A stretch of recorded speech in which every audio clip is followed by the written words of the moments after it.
What is up, YouTube?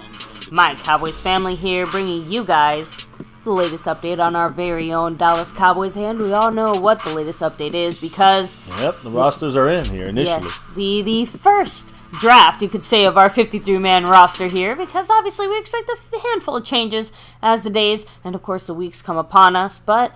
You know, we're jumping the gun a bit here. The first true depth chart, I guess you can say, the first true top 53 guys that somehow they made this team. And we'll talk about the details of everything here tonight and the expectations for what's coming tomorrow. Yes, right here, my Cowboys family. Right, kicking off, in this new week. Yesterday, kicking off a new week, but in this now new phase of the the off-season training camp is over. It's now week one preparation time for the Giants. A lot of check marks. It feels like there really is only the off-season and the on-season. And the on-season is about to come in just a few short days away. Some new faces, some old faces that are gone. We're going to talk about it all right here in my Cowboys family. But before we can do that, baby, we got to shout out the man who took over the last 3 weeks of this board, pretty much across the board, Snug X. And you know why he's here. Yes. Thank you, Snug. Appreciate you, of course. And, of course, and he's not just the sponsor of the week and Cash App King, right? He's doing that 1, 2, 3 weeks in a row. And he's also got 36 points on the Stream Boss. So this is a complete takeover here, especially, he's going to go for more than that. He's going to go for 4. I know one guy who did, Jason Renfro. He is currently, the last 4 weeks, a month's worth of competition. He's won all 4 weeks. Yes, he's the membership gifting champion, so much love to him. He's got a month in control, but the previous 3 months before that, it was all in Skeptical Fan's hands. He was controlling the whole thing for 3 months in a row. Speaking of Skeptical Fan, he did kick it off tonight here pre-stream with a gifted membership. Puts him on the board right now, tied with Jason Renfro for this week's top spot. Will Jason get 5 on it? I don't know. But right now he's in a tie for first place. A Skeptical Fan, big congrats to Big Dial 8604 with that Navy Blue Crew membership, and much love. A special thanks to Jason Renfro's of the world and the Skeptical Fans of the world. Thank you guys for doing your thing there. On the overall board, you're seeing it right across the screen right now. A. Lavelle currently in first place on the overall thing, and we also had a pre-stream thanks drop by Dwayne Broussard on one of our videos here when we had the actual final kind of numbers and players that were released from the team. And then also he dropped a pre-stream $2 holler. A classic Go Cowboys. Pretty sure it's a Go Cowboys there for him. So much love to top dog, Dwayne Broussard. And as we go into this week, who's in the lead on the overall board? It's A. Lavelle on the Cash App side, baby. Currently, I think he's just got $1 on it right now, but that's enough. He did it right at the end of the stream, but I think it was $1 and change.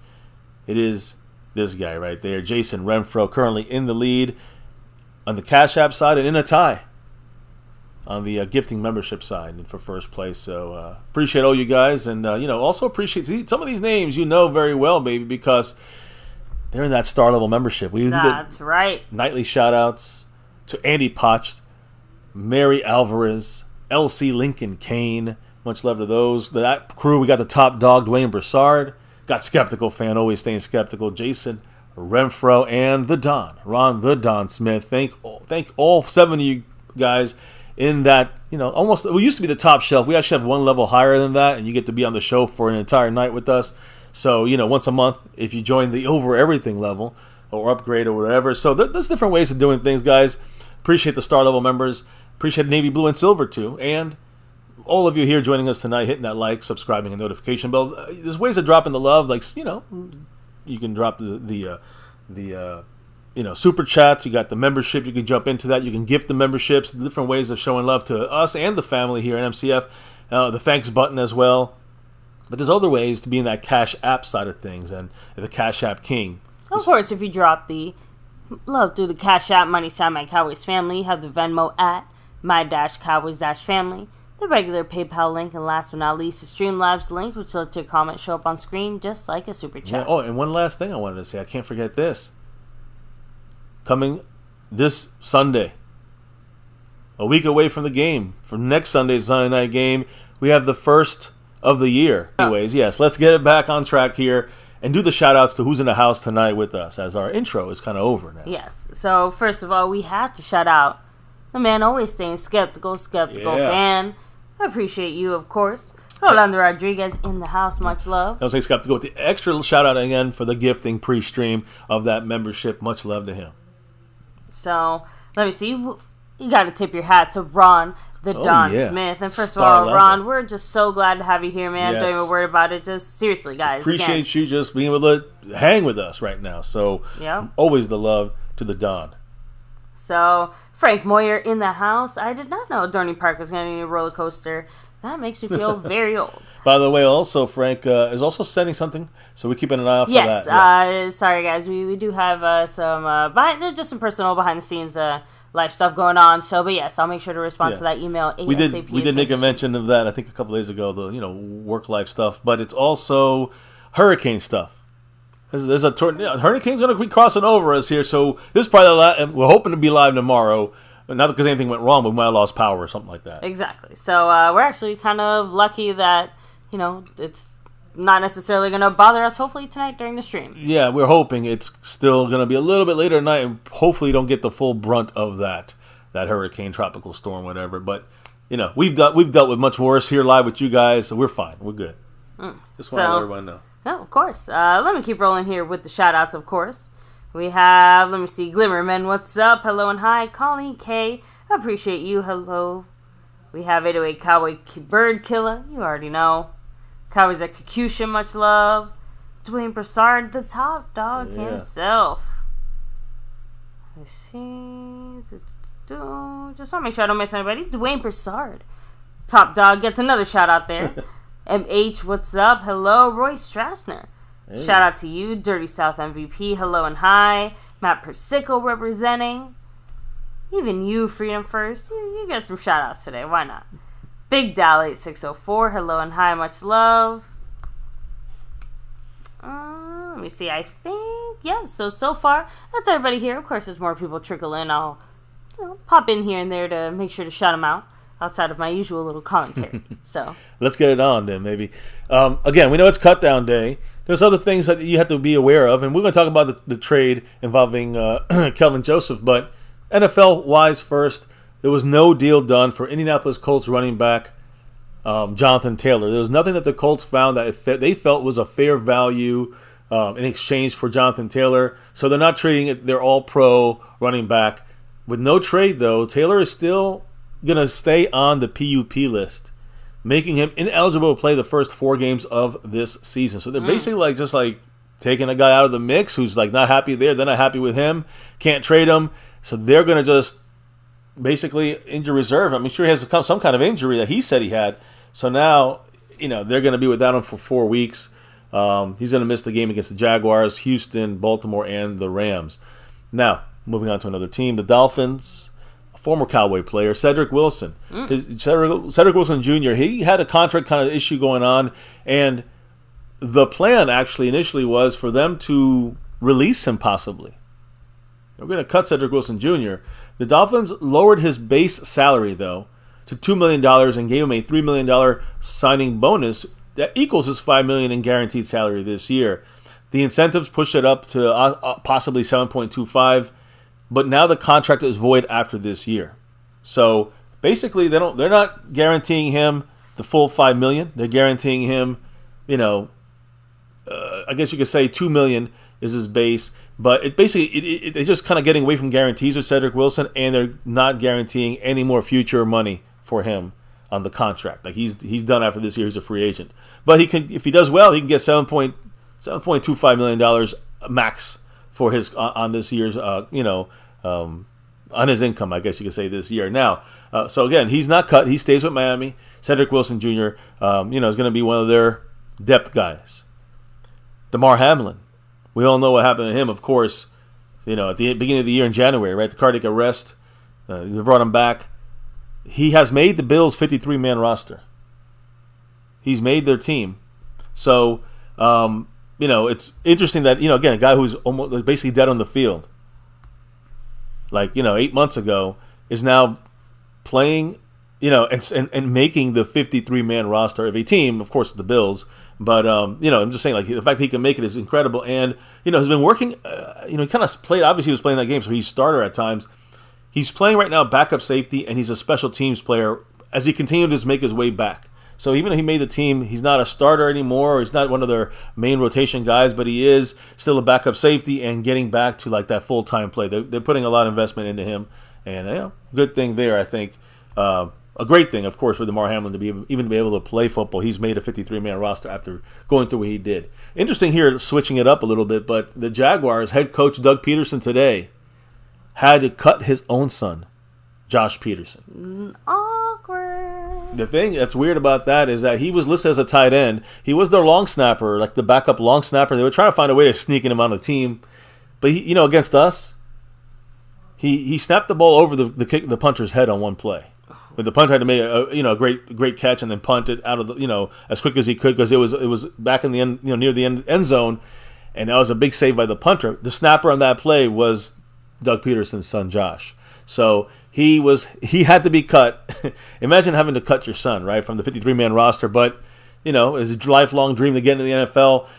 But hey, he just screwed up too much on camera, on film, and there's nothing you can do about that. So Josh Peterson cut from it doesn't matter who your dad is, you still have to go out there and actually do it when it comes to football, right? And in basic snapping, long snapping, that's all you got to do. Come on. And you can't do it, you're off the team.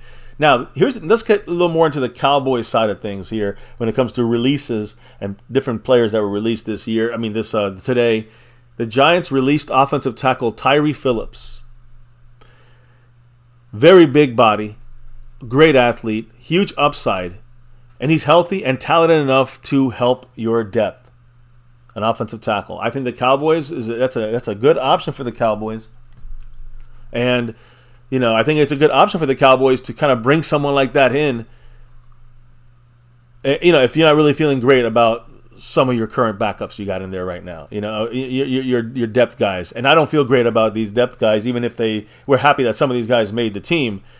Is it enough to jump in? Can we trust it to go in there, in week 6 and start? That's a big question there. So again, if you're looking at offensive linemen, we're always looking for offensive linemen on my side of things at least. Yeah, and especially I have to admit, before we saw the official 53-man roster, as Mr. MCF and I discussed our thoughts and opinions on it. I mean, I'm sorry, but the depth definitely leaves a lot to be desired there. So just throwing that out there. Yeah, well, I think also the Giants, the fact that he's on the Giants, could this be a reverse thing where why not pick, if we're going to pick up an offensive lineman, he's a quality guy, he also gives us the benefit of knowing what the Giants are doing. Not that we really need that, but, teams always do that to us. That's the side effect kind of good thing about picking up someone like Tyree Phillips. Now, will the Cowboys do it? I'm not holding my breath. But I do say that, I'm going to bring up a couple guys that were cut today that I think could be good pickups in the next 24 hours for the Dallas Cowboys. So Tyree Phillips, keep that name in your mind. As far as the Giants are concerned, they released him. So if the Cowboys want to add a veteran swing tackle player, like a swing tackle, then this is the guy you want to bring in. One of the guys, at least, you have an option for. Now, I know we say that there's a lot of slim pickings out there for offensive linemen, but there's not much depth out there, let's just say that. So when you look at a guy like Zach Bailey, keep that name in your mind. If you want a backup center, because we don't have any centers, you'll see what we're talking about. So Zach Bailey, guys, he's number 78 for the Chargers. He was released today, and he's a good backup. Like, he's a very good backup. I think he just lost the battle with their first-round rookie. So, I mean, again, not a big surprise he's going to lose that. But they didn't have room in his roster for him, so they let him go, guys. Cowboys maybe should put a claim on him. He did very well against the Niners in preseason.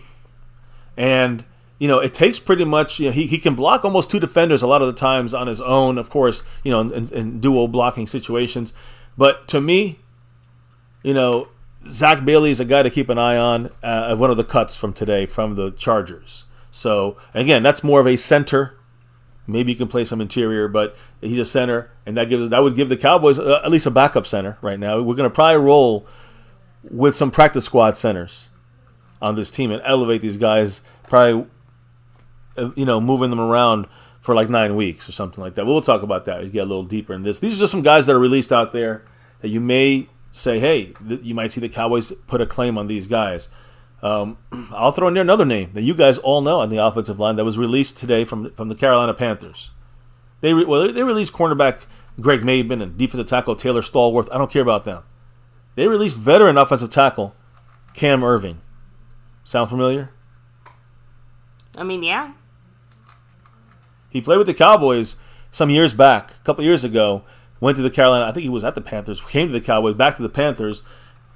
That would be a backup offensive lineman that we might be able to utilize there as a tackle. That's a veteran guy.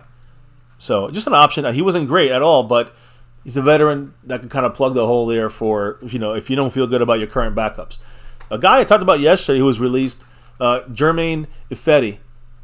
Jermaine, he's an offensive tackle who I thought was going to get some claims or some visits, and he did visit the Bills today, and they're expected to sign him tomorrow or today to the 53-man roster. I think they did that already today, if I'm not mistaken. He's made 83 starts in his career, and a former first rounder. I think he was at the Falcons last time, the last team he was with. But he was released, and they picked him up immediately.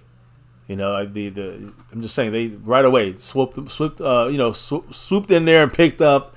The Bills picked up Jermaine Ifedi. So, just some stuff that's going around in the league. I don't know if anybody has any thoughts on this when it comes to offensive linemen. I just want to make sure I threw out that information. Well, I did. Haley 94 cracked me up. He said, no coach story, as far as the Doug Peterson thing, saying, hey, son, you want to come work with me next week? Doug said, not happening. Yeah, a little different than our experience with that, right? Not just that, Deuce but Vaughn style. Just in general. It's pretty rare that most coaches have a child who ends up playing in the NFL, let alone one that they're in a position to cut from the roster. Mm-hmm. So, definitely an interesting moment in sports. So, ours made it. That's the matters there.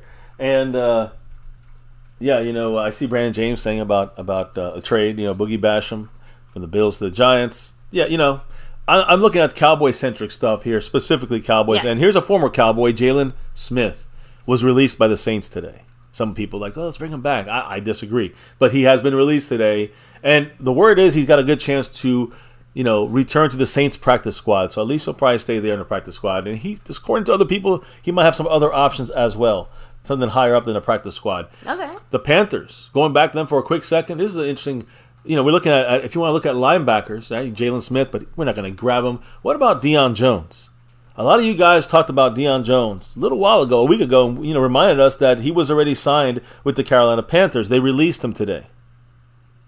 So, again, that's somebody to keep your eye on out there that could help the linebackers if you feel like we're a little bit light on the depth side of things. I know we're going to use safeties, and we got Micah, but just saying there's a couple decent guys out there floating around, specifically Deion Jones that was just released.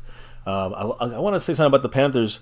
I don't know if you find this interesting, but the Panthers today released defensive edge rusher Kobe Jones and offensive lineman Michael Jordan. Today, Carolina Panthers released Kobe and MJ on the same exact day. Not Kobe and MJ. On the same day, the Panthers releasing, of course, not Kobe Bryant, not Michael Jordan, but a different Michael Jordan and a Kobe Jones. Next thing you know, you're telling me they picked up Tiger Woods.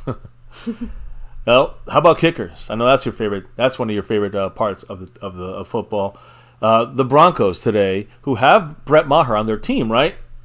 They made a big trade. Sean Payton, now with Denver, reunites with Will Lutz, one of the best field goal kickers in the NFL.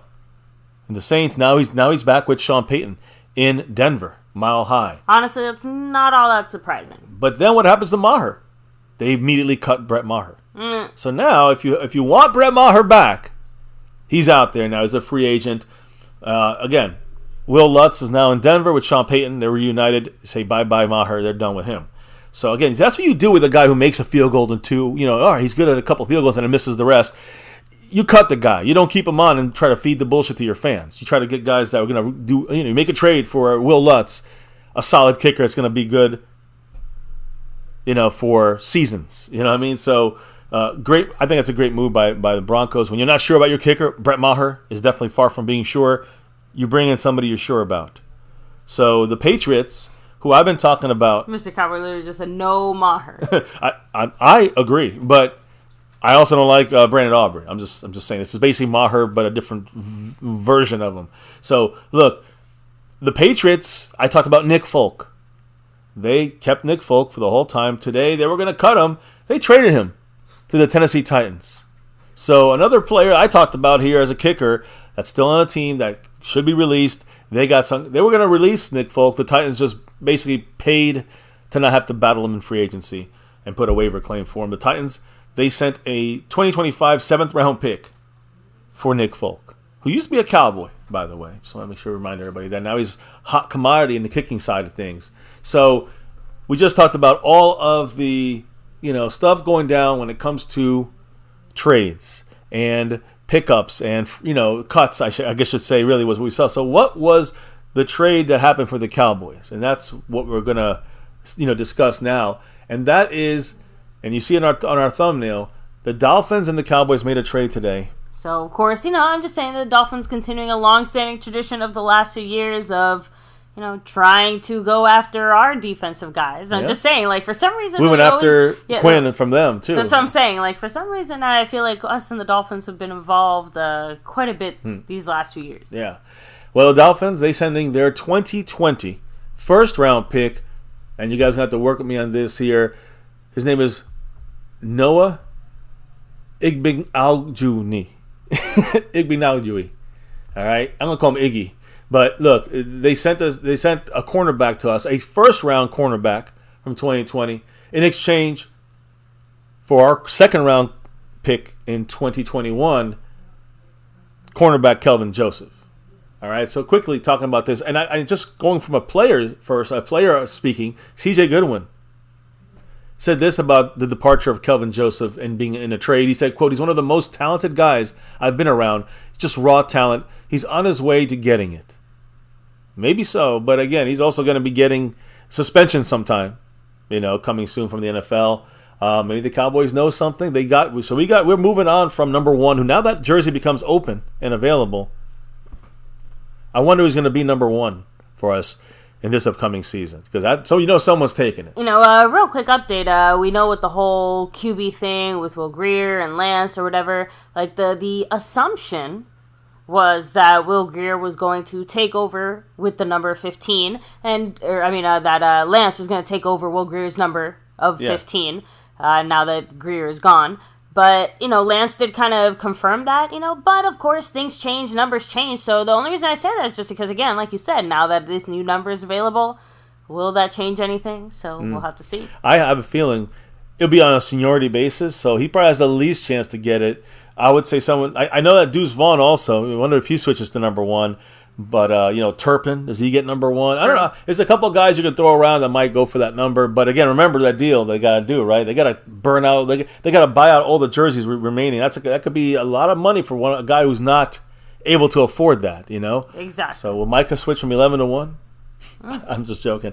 Anyways, there you go, guys. That is the update on the number part of that trade. Oh, there you go.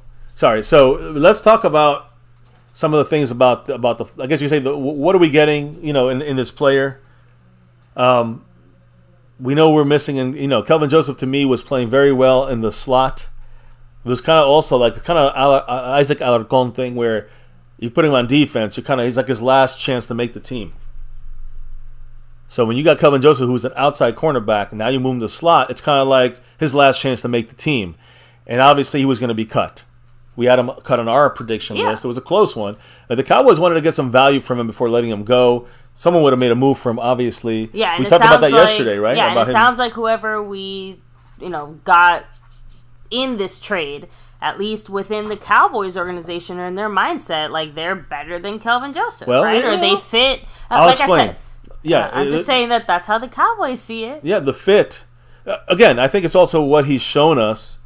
That maybe he's not the guy who's going to be as our cornerback spot. He's also maybe, of course, the suspension, maybe a character issue still. Who knows what's going on in the locker room when it comes to Kelvin Joseph. So, but I can tell you why we got this guy. And let me say, I guess I'm Iggy. But the thing is this, Dak Prescott and this Cowboy offense is going to face the Dolphins December 24th. So we should be seeing Kelvin Joseph, maybe, just maybe, on that Miami Dolphin defense. Remember, they lost, some defensive backs. And I'm going to, and they're looking to replace guys in depth-wise on their side of the team. So Kelvin Joseph is one of those guys that they're willing to give a try on. But that's the Dolphin side of things. I care about the Cowboy side. So Noah Igbinoghene. All right, I'm not sure how to say, but I'm going to say Iggy. Noah Iggy there. He went to Auburn. That's his college there. He's, again, first-round choice from Miami in 2020. He played 32 games. He had only 5 starts, and that's in 3 years. So not much on the defensive side of things. But when you look at him, okay, he played 224 snaps at cornerback last year, and mostly it was outside. Okay. So we got rid of a slot guy that was on his last rung, and we brought in an outside guy. Tells you a little bit of a couple things, Jordan Lewis being one of those things as well. So when he played these snaps, again, 224 snaps mostly on the outside. I think, 11 for 23. Basically, the completion percentage against him was 47.8%. He allowed 134 yards. I think he had 23 targets against him. He allowed 11 catches. But his completion percentage was 47.8, which is really good. Allowed 134 yards with a quarterback rating when they attack him at 77.1, which is obviously good. It's not great, but it's pretty good to slow a quarterback down like that. That was in 2022. Now, what about his measurables? He's 5'11", so not a guy I relate to like a Dan Quinn style. He's 190. He does perform a little taller. Yeah, he's 198 pounds. His arm length is 31.75 inches. So you're looking in the 71st percentile there for the arm length. Could that be something? The hand size, 9.38 inches, and the 40-yard dash, 4.47. That's the 61st percentile, so not too fast either. I mean, that's what we look for is speed and kind of height. He has neither of these kind of like in the top. The reason we got him is not, those are not the reasons that we got him, but he does have that first round DNA talent. And, it kind of actually reminds me, of first round. Ooh, there we go. Tim Pinnell is now a member. Why is that? Woo, because Jason Renfro just gifted him a membership here at My Cowboys Family. So you know what to do. Drop him if you got him those thumbs up emojis. Thank you again, Jason. I appreciate you. Much love. Always much love to Jason. And that puts him in first place on the gifting membership side of things. And again, we're getting closer and closer as the end, kicking it off. But here we're almost on Wednesday already, so we're flying through this week. Much love to Jason Renfro. Congrats to Tim Pinnell. And let me update the board, baby. No, of course. Real quick, again, thank you, Jason. So, Mike Aldana said, I'd pay Maher to stay away from the Cowboys. So, I have to admit, that would be interesting. Like, can you miss the Cowboys or you miss those kicks? Oh, so Seabass said, we'll see Kelvin Joseph only. He'll be seeing the back of our receivers' feet, too. Yeah, we should know how to burn him. We've had enough time to figure that out. I agree. So, rolling back here, Kenzie Bands, much love. He said, I'm glad we got rid of Kelvin Joseph. I would take anyone over him. So, well, I am very glad because guess what? Now we have literally anyone. Oh, just kidding. I cannot even begin to pronounce the last name of our lovely cornerback that we traded, but just assume that the Cowboys think that he is better than Kelvin Joseph. Yeah, I mean, which I think is an easy assumption. Like I said, I'm going to bring it up. Internally for them. I'm going to bring up a couple other things of what you're seeing about this guy. Just give you the first imprints of him. Mm-hmm. But he's kind of, think of Kelvin Joseph getting a new start. It's the same thing with this guy. He needs a new start. He has not had a good career in the NFL. By the way, Jason Renfro, not only did he gift that membership, but he also continues his lead now with a $10 holler. Woo. In the Cash App side. Jason. Much love to him. And he said, give the love. And huge, go Cowboys. You know it. Much love, Jason Renfro. Appreciate you. And he has now, let me see here. Let me just take a look. Yeah, he's now officially, just by a very slim margin, in first place. He just jumped over Mr. A. Lavelle, and he takes the top spot for the moment. Yes, much he's in front of Mr. Lavelle by droplets, so to speak. Much love, Jason. Appreciate you, and he is first place on the Cash App, first place on the overall board. And SnugX, 36 points on that stream, boss. we'll see what happens as we continue this road, of Jason's takeover here. Jason Renfro's takeover. I can pronounce his name. I know that. Yeah, Mr. Cowboy said, don't touch Maher with a 39.5-foot pole. Well, I don't see the Cowboys doing that at all. They'd rather go with Brandon Aubrey, and that's what we're going to do. But yeah, he's out there. I know some people really wanted him back. Now he's available. I guess they can call for him back now. So, anyways, I was going to say that interesting little thing here I wanted to bring up when it comes to this trade. This trade for Noah Iggy.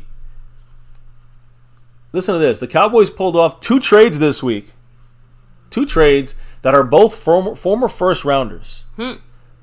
Both are only 23 years old, and both are needing a new fresh start, a new place to start. So whether or not either Trey Lance or Noah Iggy pan out long term or not, it doesn't really matter. To me, it's more about the way the Cowboys are trying to really, buy low and maybe hit large, hit big, on one of these 2 guys. So to me, I'm a fan of this attacking kind of way. I know you talked about it, the Cowboys being more aggressive. I like it, and I think that it is a great strategy move there by the Cowboys. Definitely, it's a lot less clowny than it has been in the past. Thank you, Jason Renfro. By the way, with a $2.29 holler there. Ooh, much love. Ooh, a classic. Go Cowboys. Thank you again, Jason. Much love. And solidifying his lead just a little bit more there. He still continues. And he chops Snug X down to 34 points. Slowly but surely. So, much love, guys, by the way. And back on track here because, again, Igbin Al-Guni. Can you try to say that? Let me see it. Igbinogene? Are you sure that's not? That's the pronunciation there. Let's see. Igbin Al-Guni. Yeah, Igbin Al-Guni. Yeah, okay. So we're gonna have to have definitely have to have. I can't do that one. So we're gonna have to have a Iggy. Iggy's gonna have to be the name for this guy. So Iggy's potential as a cornerback 5, depth cornerback is there for him. And not to be a number 1 or to start. He's not the future starter. Nobody's saying that. But if he can solidify our 5th spot, that was Kelvin Joseph's spot. So basically, Kelvin Joseph did not meet. Yeah. Then that's it. He already did better than the competition because we were about to cut his ass. So, and on top of that, think about this. Remember, we're gonna talk about it here. But Jordan Lewis comes back to the 53. I mean, maybe he's not ready week 1. My point is, the Cowboys are confident about that slot position. You have 4 cornerbacks that are pretty much. We might have the best top 4 corners in the NFL now with Jordan Lewis back. The Kelvin Joseph thing, which just didn't matter as much anymore. He was expendable, and I think we were done with him. So when you look at a guy who you never know if you hit with him or not hit with him, you'll see right away. I'm sure that he'll be able to hack it for a number 5 spot on this team at cornerback, but we'll have to see. He's got to fight other guys. Eric Scott Jr. is going to be pushed. All these guys are going to be pushed, and that's good. He's coming in as very much the underdog in this situation. Yeah, but he has an advantage over the rookies or the younger guys that are he's been in the league 3 years. So Deshaun Wright and other guys, they've been here longer, of course, but and Eric Scott's a rookie. But to me, Iggy has a chance to steal that 5th spot. I don't think he has it yet. He has to earn it, but I think that he's close to doing a couple of things here and there as a number 1 but as a first round pick. He does, and a 23-year-old guy who's been in the league for 3 years. It's similar to a Trey Lance situation where you can take him and then maybe you don't want him to be the starter. That's not what you're looking for. You're looking for maybe a solid backup. Can he be a solid backup being a first-round pick? He might have been, again, I'm going to reiterate what I said about Trey Lance. Trey Lance was a bust for a first-round pick, for a 3rd overall pick. But for a 4th-round pick, is he a bust? To be determined. And the same thing goes for this situation. This guy, is he a bust? Kelvin Joseph was a bust for a 2nd-round pick. After 3 years, this guy Iggy, he's a bust for a 1st-round pick. But are these guys for Miami? For the Cowboys, well, exactly. For the Dolphins, Kelvin Joseph might be a good 4th or 5th guy, and for us, Iggy could be a very good 5th cornerback for us, or 6th cornerback possibly, because we got a lot of guys on this, on this depth. We got a lot of corners, so we'll talk about that here as well in a minute. But let me just finish up with this Iggy player here. Noah Iggy here plays much more on the outside cornerback spot than in the slot or the nickel cornerback. Kelvin Joseph played well at nickel, and maybe the Dolphins are looking at him for that role. But The Cowboys have that in Deron Bland. You know what I'm saying? When it comes to, the slot cornerback spot. Yeah. So Deron Bland's like the starter, but we got Jordan Lewis, of course. He can do that slot nickel role, right? And don't forget Israel Mukuamu. Izzy. Israel Mukuamu can play the slot cornerback as well. So we got 3. If you look at it like that, we have 3 slot corners ready to go there, depth-wise. So we don't really need Kelvin Joseph as a 4th nickel cornerback. Yeah, especially when his main strength there was more on the special teams side of things. Like, there's other guys that can contribute to special teams that can also give us a little bit more than what Kelvin Joseph was giving us at that corner position. Yeah, at the corner. But that's what I'm saying. I will say the biggest loss for Kelvin Joseph is special teams. I know. Right now, that's the biggest loss. So we have no idea what this guy is like on special teams. But I have an idea. Okay. So basically, I'm just trying to say we have 3 nickel cornerbacks, so there's no need for Kelvin Joseph, and he's not playing outside well. That's where he played in college a lot, but he did not do well at that. So I trust Dan Quinn on this. Kelvin Joseph got to go. But a bigger, again, this guy's not big. He's an outside cornerback, but he's only 5'11", under 200 pounds. So when you look at him last year, he played on the defensive line. This Iggy, right? Noah Iggy here was on offensive line. On the defensive line, once last year. He was in the box 46 times. In his career, I should say. The free safety, never played free safety. Slot cornerback 58 times. That's it. He played in the box almost as much as he did in the slot. And as an outside cornerback, he had almost 500 snaps, 496 snaps. Again, everything else, very low. But the outside cornerback, that's where he's always played pretty much his entire career. So the Cowboys traded a slot cornerback for a player who's primarily an outside cornerback. This is how I believe this is also another reason why the Cowboys are very confident in Jordan Lewis and in his injury. And they're very confident with Israel Mukuamu as not just a safety, but a slot nickel cornerback. So I think you're seeing what I'm trying to say here is we got something on a guy we were going to cut. Kelvin Joseph, only thing we had of him was his name and his 2nd-round pick. And people in Miami bought it. We bought their 1st-round pick. That's fine. And, whatever comes with that, but more of an outside guy. Instead of cutting Kelvin Joseph, or for the Dolphins, Noah Iggy here, if you're Miami, the change of scenery is good for both guys, all right? I do think that Kelvin Joseph is going to get suspended for a couple games, at least. That's coming down the line, maybe this year, maybe next year. I don't know when, but that's what it feels like to me. We don't have to worry about that anymore with Iggy. Fresh start for Iggy here, who's probably, right now, after 3 years, right, this is his best training camp he's had. We know Kelvin Joseph had a pretty good one when you look at him in the slot. But even before that, it was pretty bad when he had murder charges over his head and all that stuff. But accessory to murder. Let me put it that way. Let me not make it wrong there and say something wrong. But the point is, he has a lot of athleticism for the former 1st-rounder. The problem with him is not athleticism. It's the instincts. So maybe that could be taught. Maybe that can be kind of better groomed. I don't know what to say, but there's that to work with Iggy. We know he's not going to be a starter. He is potentially our 4th or 5th cornerback. And we want a solid 4th or 5th corner.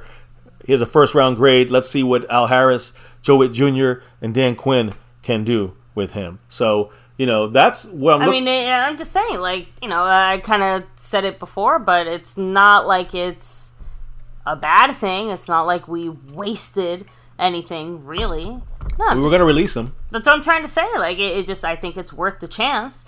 So yeah. You were going to get nothing else for him. Yeah, and Iggy could be cut tomorrow. We don't know. Of need now, at least a little bit, considering that Kelvin Joseph, like you said, is no longer here. Yeah, so we got a corner for a corner. Now, what's his special teams? That's the biggest loss. I said this guy here, Iggy, has 406 snaps on special teams in his 3 seasons. So he has a lot of experience on special teams, and expected to because again, a rookie, even a 1st-rounder, rookie, and then never cracked into the starting lineup, so he always had to play a special teams role. Mm-hmm. Now, how good is he? I'm not, he supposedly is pretty good. I don't think he's as good as Kelvin Joseph, but you're getting a guy as a 1st-rounder, and he's going to give you maybe something at the cornerback spot on defense. So that's one of the things there. Always got to consider, guys, that the Cowboys are going to cut Kelvin Joseph. Remember that. Keep that in mind. So we get a free look at Noah Igbinoghene, and again, I want to reiterate. Do not expect much from this guy. He's hopefully one day a solid backup. That's what I'm hoping for with him, guys. He's only got 1 year left on his deal, and honestly, when he's been a starter, he's had struggles. He struggled whenever he's played like that in the field. Now you know who he reminds me of? Who? Anthony Brown. So in what way? I'm just saying, in multiple ways. He struggles. See a little bit of it. He struggles to find the ball, to track that ball in the air. You see, like Trayvon Diggs does a great job. Stephon Gilmore. You're not going to see that. Anthony Brown never did that, and the same thing goes to Iggy here, guys. He struggles to find the ball at the catch point, so he kind of looks like he's lost sometimes when he's in coverage. Gets penalized and often gives up receptions, even when he's in good coverage. Like Anthony Brown's been in good coverage, but he loses the ball and then he gives up a play or has a dumb penalty. Iggy definitely loses the ball. And, never really tracks it, finds it, and then ends up allowing tough completions that he should have knocked down. Similar situation here with Iggy. We'll see what happens with the Cowboys, what this defensive staff can bring out in him. Any thoughts about him, baby, other than what you said already, and anything from the chat? I don't really have too much more to add to it.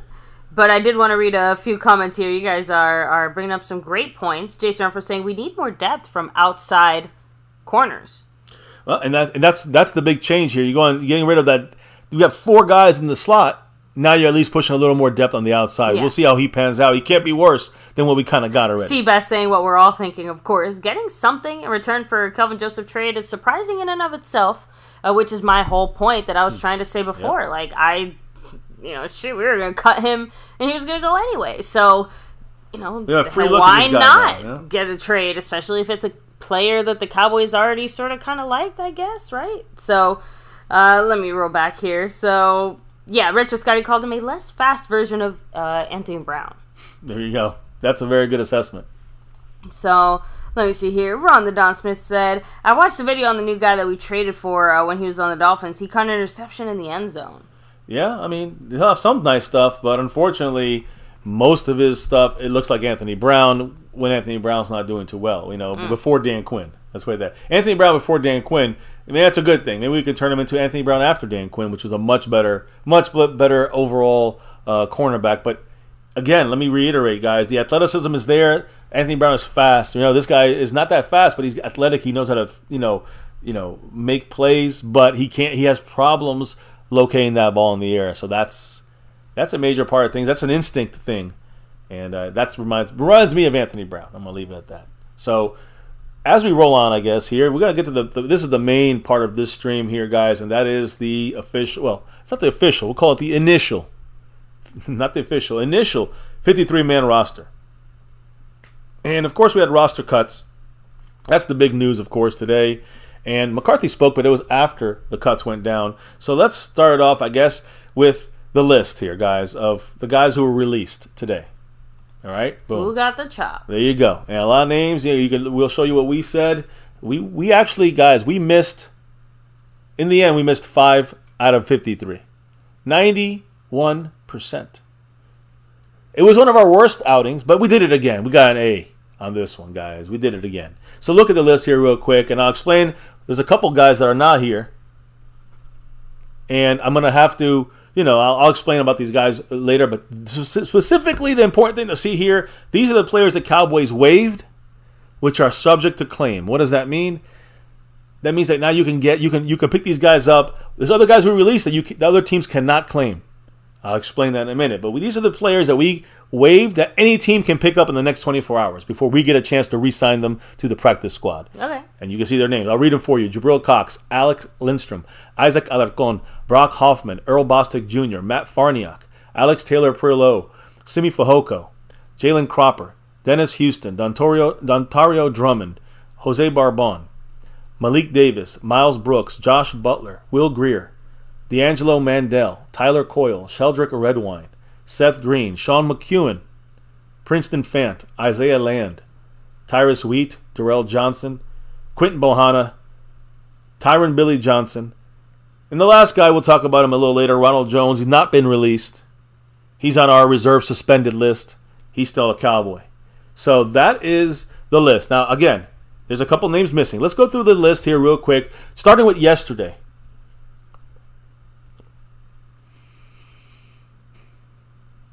Alec Lindstrom yesterday was released. Offensive lineman center, one of our depth center guys. Expect the Cowboys to make a move to pick up one of these guys I just read out to you guys as our backup center on the practice squad. Ben Banogu, defensive lineman, was released yesterday, and tight end Seth Green was also released yesterday. So these three guys, were also released. But they were on the list here, but they were released earlier. Now, Will Greer, he was actually released earlier as well. So just keep that in mind. We knew he was gone already. The Cowboys, of course, let's go through the list here from quarterback to running back, tight end, and beyond. We waived Malik Davis, running back, all right? He trailed behind Rico Dowdle and Deuce Vaughn. And again, and the thing I'll say is this, interest to re-sign him to the practice squad. That's good. One of my guys, I like Malik Davis. He will be re-signed if he gets through waivers and clears waivers and is not claimed on someone's 53-man roster.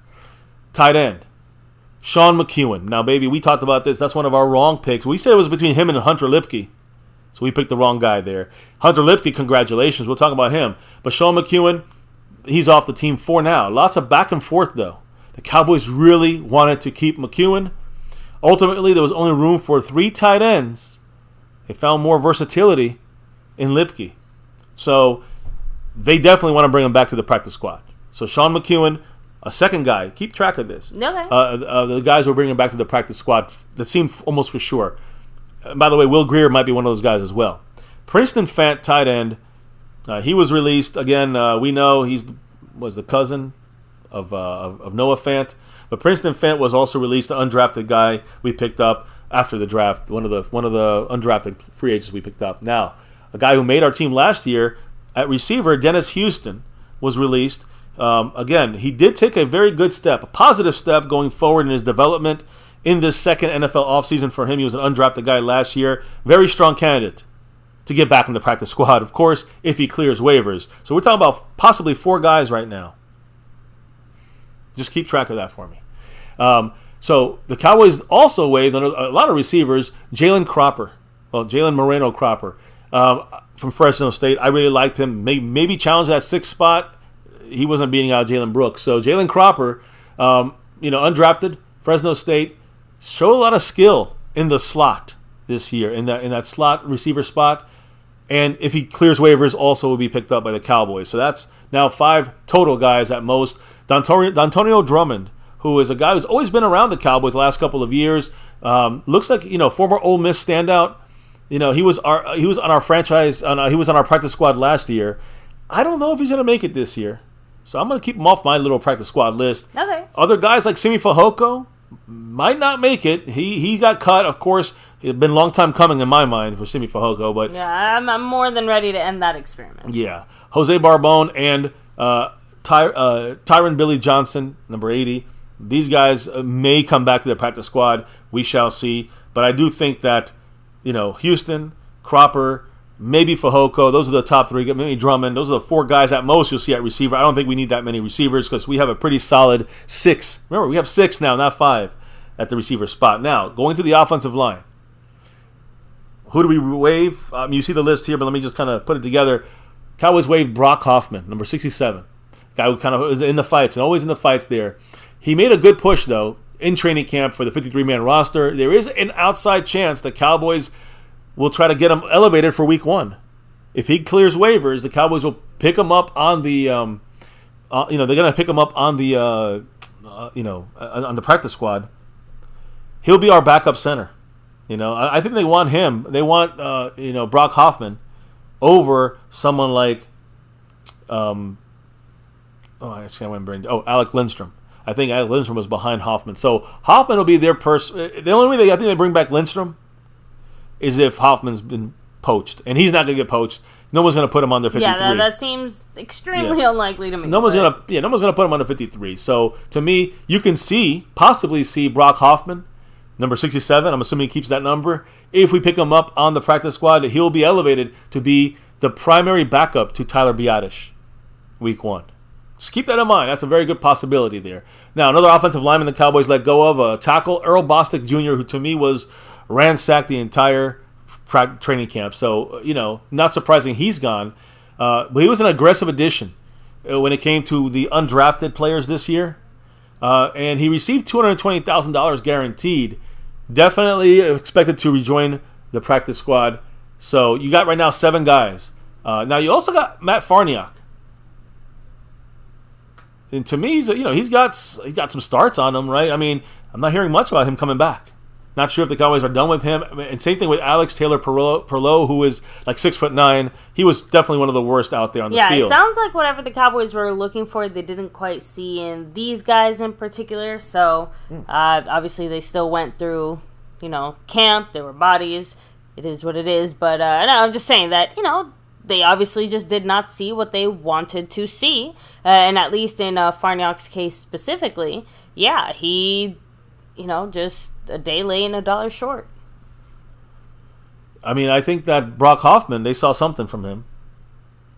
Because they want to bring him back and make him his backup to Tyler Biadasz. So they did see something from these guys. I just don't know if I trust it personally.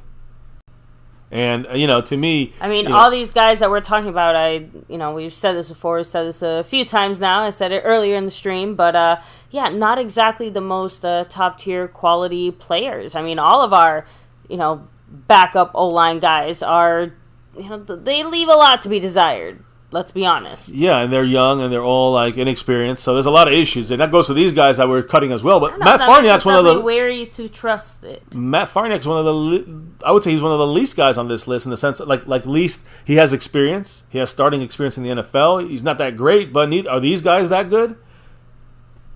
My point is that Farniok, to me, feels like we should bring him back to the practice squad. But I'm not hearing much on that. We'll see what happens. But to me, Hoffman and Earl Bostic Jr., they should be back on the practice squad. So you're looking at I lost track. I was hoping you were tracking it. But, we got about 7, 8, 9 guys on the practice squad through the offensive side of the ball. Now, the defensive side of the ball, Quinton Bohanna, a guy that, I really thought he was going to make a push. But you got to remember one thing, and the same thing goes for, the slot corner situation. This is a nose tackle situation. We had too many guys already. You got, Hankins, you got Mozzie. And if you keep Gallimore and Golston, and you got guys that can play that spot if you need them to. So there was not a need to go to a third-string nose tackle. And that's what Quinton Bohanna is. So he was released. Former 6th-round pick, of course, 2021. And he was notified on this Monday, yesterday. He was notified about this. So we didn't hear about it until today, but he was notified on Monday about this. The point is, will the Cowboys bring him back? Let's keep an eye out for that. I'm not hearing 100% he will be brought back. Same thing goes for Isaac Alarcon, who, of course, was an offensive lineman for 3 years, now became a defensive lineman in his final training camp right now with us. And according to sources here, multiple sources, he possibly is going to be back on the practice squad for Isaac Alarcon. And I kind of predicted that yesterday and put him on there because the Cowboys always like a guy they develop for 3 or 4 years, wherever, offensive line and defensive line. So Isaac Alarcon, he was released. He's, of course, a Mexican native. Remember, he first joined the Cowboys in 2020 as part of the NFL's International Player Pathway Program. He got those exemptions every year. There's no exemption left for him after his 3rd year. His 4th year now. He has to earn it. He was released, but he may be back on the practice squad. Keep an eye out for him. I'm rooting for him. You got Darrell Johnson, defensive edge rusher, former, again, he was an undrafted guy this year. Did not really make much splash. He will not be back. I don't believe he'll be back on the practice squad.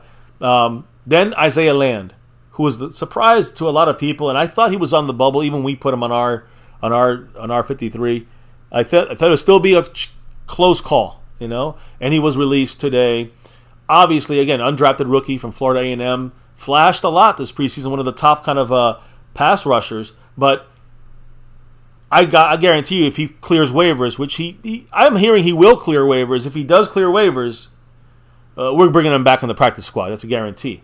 And another guy at linebacker. I guess Isaiah Land is more of an edge rusher. Tyrus Sweet also listed as a linebacker, more of an edge rusher. He was also released, undrafted rookie from Mississippi State. Definitely a potential. Not saying he's guaranteed as some of these other guys. A potential addition to the practice squad. If they, for some reason, don't get all their guys, he may sneak in there. Then you got now we go to the real linebacker spots, and baby, this is the real pick here, the real cut that surprised some people as well, and not really us. We had him on the cut block as well, and we put him back and forth. We left him on, but Jabril Cox, guys, of course he was released. 2021 4th round pick. But, of course, if he clears waivers, will join the practice squad. Marquise Bell, who makes the team, is going to be the guy who moves from safety to linebacker and takes over that role. And it's not necessarily a Jabril Cox role. It's the overshown role that Marquise Bell has taken over. So that's why the depth, it seems worrisome to me. The depth is not great at pure linebacker. But, and that's why we listed Jabril Cox as, our 53rd guy on there. But, the reasoning the Cowboys did this is because they're going to bring him back on the practice squad in hopes, of course, they can slide him through there.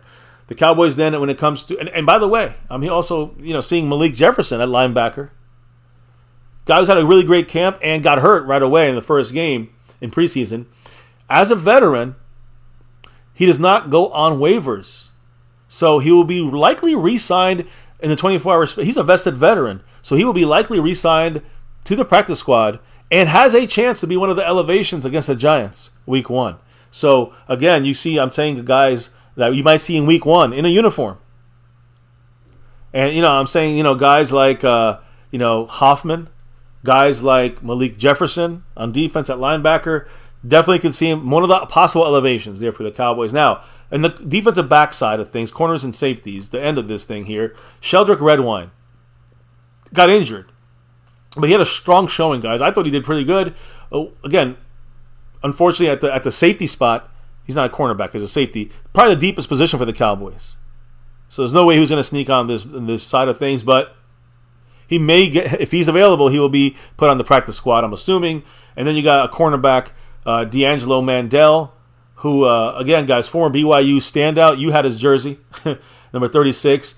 Very strong candidate to make the Cowboys practice squad. Oh, Zach Christopher, welcome to the family. Thank you for subbing it up. Appreciate you. Go Cowboys. Much love to Zach and fam. In this fam now here on the MCF side. So cornerback-wise, again, D'Angelo Mandel will probably be on the practice squad if he clears waivers. Tyler Coyle at safety. A guy I do like a lot. The Cowboys like him a lot. He had some bad plays, though, in preseason. He's a guy that will definitely be on the practice squad, and he definitely will clear waivers. I expect him to be on the practice squad. Two other last guys here. A guy who did pretty good at the end there, Josh Butler, number 40, and Miles Brooks. Two cornerbacks that were undrafted. Probably will be maybe get lucky and get on the practice squad. One of these guys, maybe both. We'll keep an eye out for that tomorrow. Here, as we see more guys signed tomorrow after like noon, we're going to see the practice squad players start to get filled up on the teams. So, that's kind of the breakdown there. And if you look at some of these cuts, guys, is there anything interesting about these cuts? Some of the big names that we kind of discussed. If you look at the Cowboys 2021 draft class, we just cut a lot of guys off 2021. Now, yeah, not quite the win we were hoping for, huh? Well, again, you look at the top of that thing, right? Micah Parsons. Obviously a win. Kelvin Joseph, bust. Yeah. Got something, a little bit something for him. Oso Digizua. Neutral, not fine. He's starter, though. Yeah, that's what I'm saying. Chauncey Golston, who's been a good depth backup for us in the third round. Nashawn Wright, injured on the team. Jabril Cox, gone. Josh Ball, we'll talk about him. He's injured. Simi Fehoko, gone. Quinn Bohanna, gone. Israel Mukuamu, well, he's still there. Matt Farniak, gone. So, you're seeing outside of Kelvin Joseph early, fourth round and down, everybody was out except for Israel Mukuamu. I'm not the only one who's excited that Simi Fehoko was finally not on this team. I'm sorry. It's like taking an exhale. Yeah, and it really is nothing against him personally. I just, like I said before, I never understood the hype for him, and obviously McCarthy's just taking the team in a different direction now. Yeah, I think it's pretty clear though that Fehoko did not do anything to earn a spot on the 53. I agree, and we got stronger at receiver than we were. He made it last year because we were weak at receiver. Exactly. We're strong at receiver. He ain't making it. So, and when you look at these names again, maybe you look at this up third round, we kept everybody but Kelvin Joseph. Fourth, fifth, and sixth round, we lost everybody except Israel Mukuamu. Mm-hmm. So that's why the Cowboys like to throw a lot of darts. They hit some, you miss some. That's the way the Cowboys do their thing.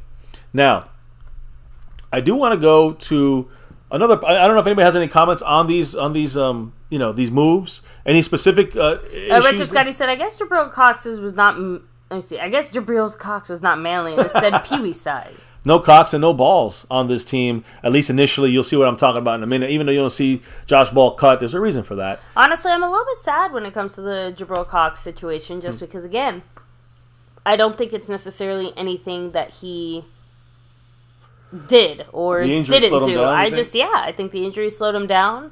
He was never quite able to catch back up because, remember, everything is moving so much faster now. So, and then if you try to kind of walk it back or go backwards, everything that's probably slowed down for him is probably a little too slow too. So, like, it was just one of those perfect storm type of situations. And honestly, I just wish him the best. Yeah. Injuries always suck. I agree. Listen, the thing is this. When you look at the situation, of course, you at the bottom, Ronald Jones. Just interesting to keep him stashed for 2 weeks, or I guess you could say a month, basically, because these 2 weeks, and week 1 and week 2, we got week 3. You might see him back on the team if the Cowboys feel like they have a need for a power or running back or something happens, injury, you never know. So Ronald Jones is on a team. He's suspended for 2 weeks, for the first 2 games, I should say. So we'll see what happens with his involvement on this team closer to week 3 and beyond. But I did want to say, you don't see another. There's some behind the scenes stuff here, and if you look at our roster kind of thoughts yesterday, of course the starters we got, of course all the starters we knew we were going to pick them, but you look at some of the guys that we had to choose from, and then you see our final guesses, right? And of course we missed on Hunter Lipke, and Sean McEwen, that's the replacement there.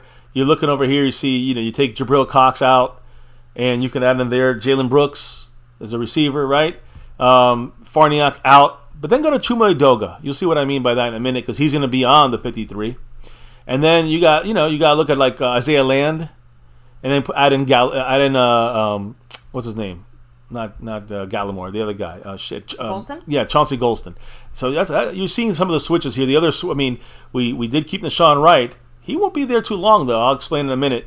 And, of course, we kept Junior Fehoko, Eric Scott Jr., which we're actually stating on this team, right? I want to take a look at the practice squad guys who kind of guessed on with the leftovers there. You see the asterisks. Those are the guys who were worried of either being gone or guys who wanted to, maybe think they were on the bubble and attainable or will somehow find their way back onto the 53. For example, Hunter Lipke made it. Jalen Brooks made it, right? But then you got Chuma Edoga, who was cut, and I'll explain what happened. He's not accessible to anybody else. He'll be back on the 53. So that's why the asterisk is there. Chauncey Golston, we knew he was on the bubble and he could be on the 53. Joseph, we had cut him. Iggy took his spot. And then CJ Goodwin will also a vested veteran. And you don't see like Trent Segan here because he was also released, another vested veteran. You'll see what we mean about that in a minute. And then Tyler Coyle back on this. Of course, some of the names you heard us reading out, they're not going to be able to fit everybody they want on here, but they're going to be able to move. A lot of these names you see here will be the same for the practice squad. The key, though, some of those asterisk name guys, of course, we keep Golston, we keep Brooks, we keep Lipke, right? Yep. We're going to keep Chuma Edoga, and we replace Kelvin Joseph, and we're going to come back and try to keep CJ Goodwin. So that right there pretty much solidifies all the guys I wanted, on this list. Now you got to replace those names with guys like Jabril Cox, Isaiah Land, guys who want to make sure we retain somehow get back to the practice squad. So these names with the asterisks that are gone, replace those with the guys that that we know we cut today.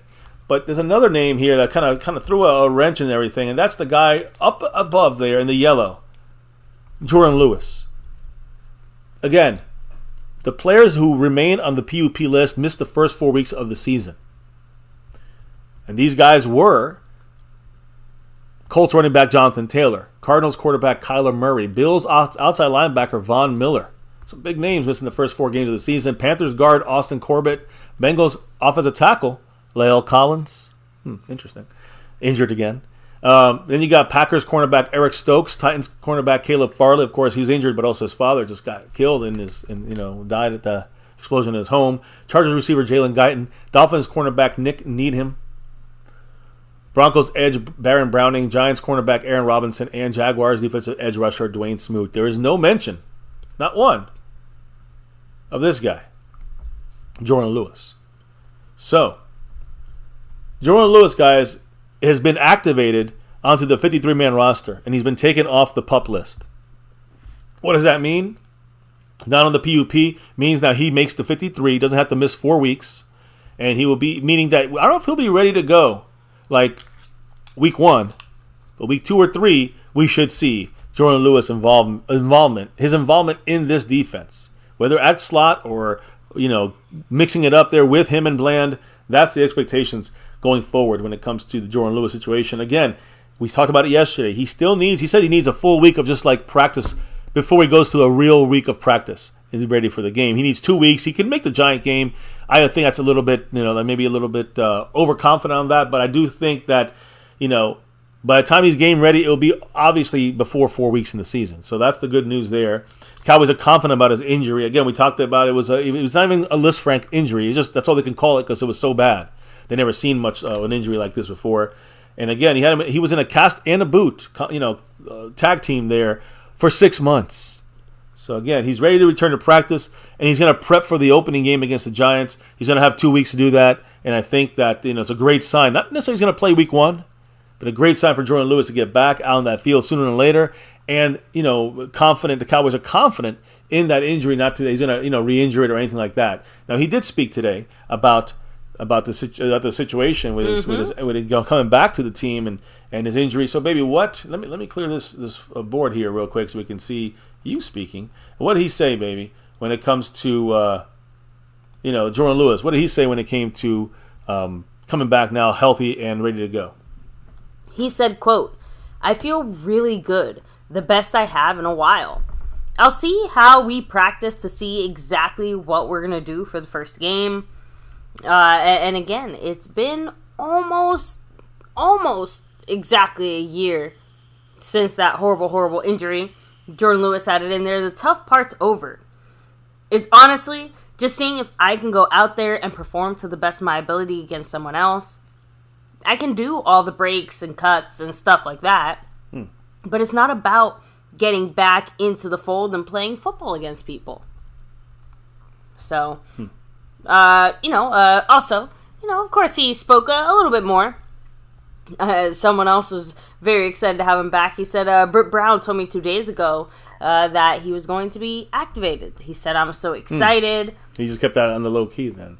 On the down low. Which, which is smart, right? So at least the biggest kind of quote-unquote hurdle is beyond Jordan Lewis, which is just like being healthy enough to be able to come back, right?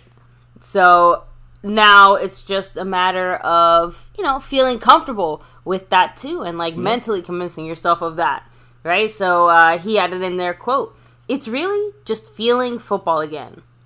Going against other people and understanding my football techniques exactly how I used to do them. I haven't done them for a year now, so going against everyone else is the big challenge, getting the feel back." It made all the difference, honestly. When I was down, all the coaches came to see me. Dan Quinn, Al Harris, Joe Witt. He said those guys came to see me. It just made all the difference. To see that they were fighting for me made it easier to go out there and perform.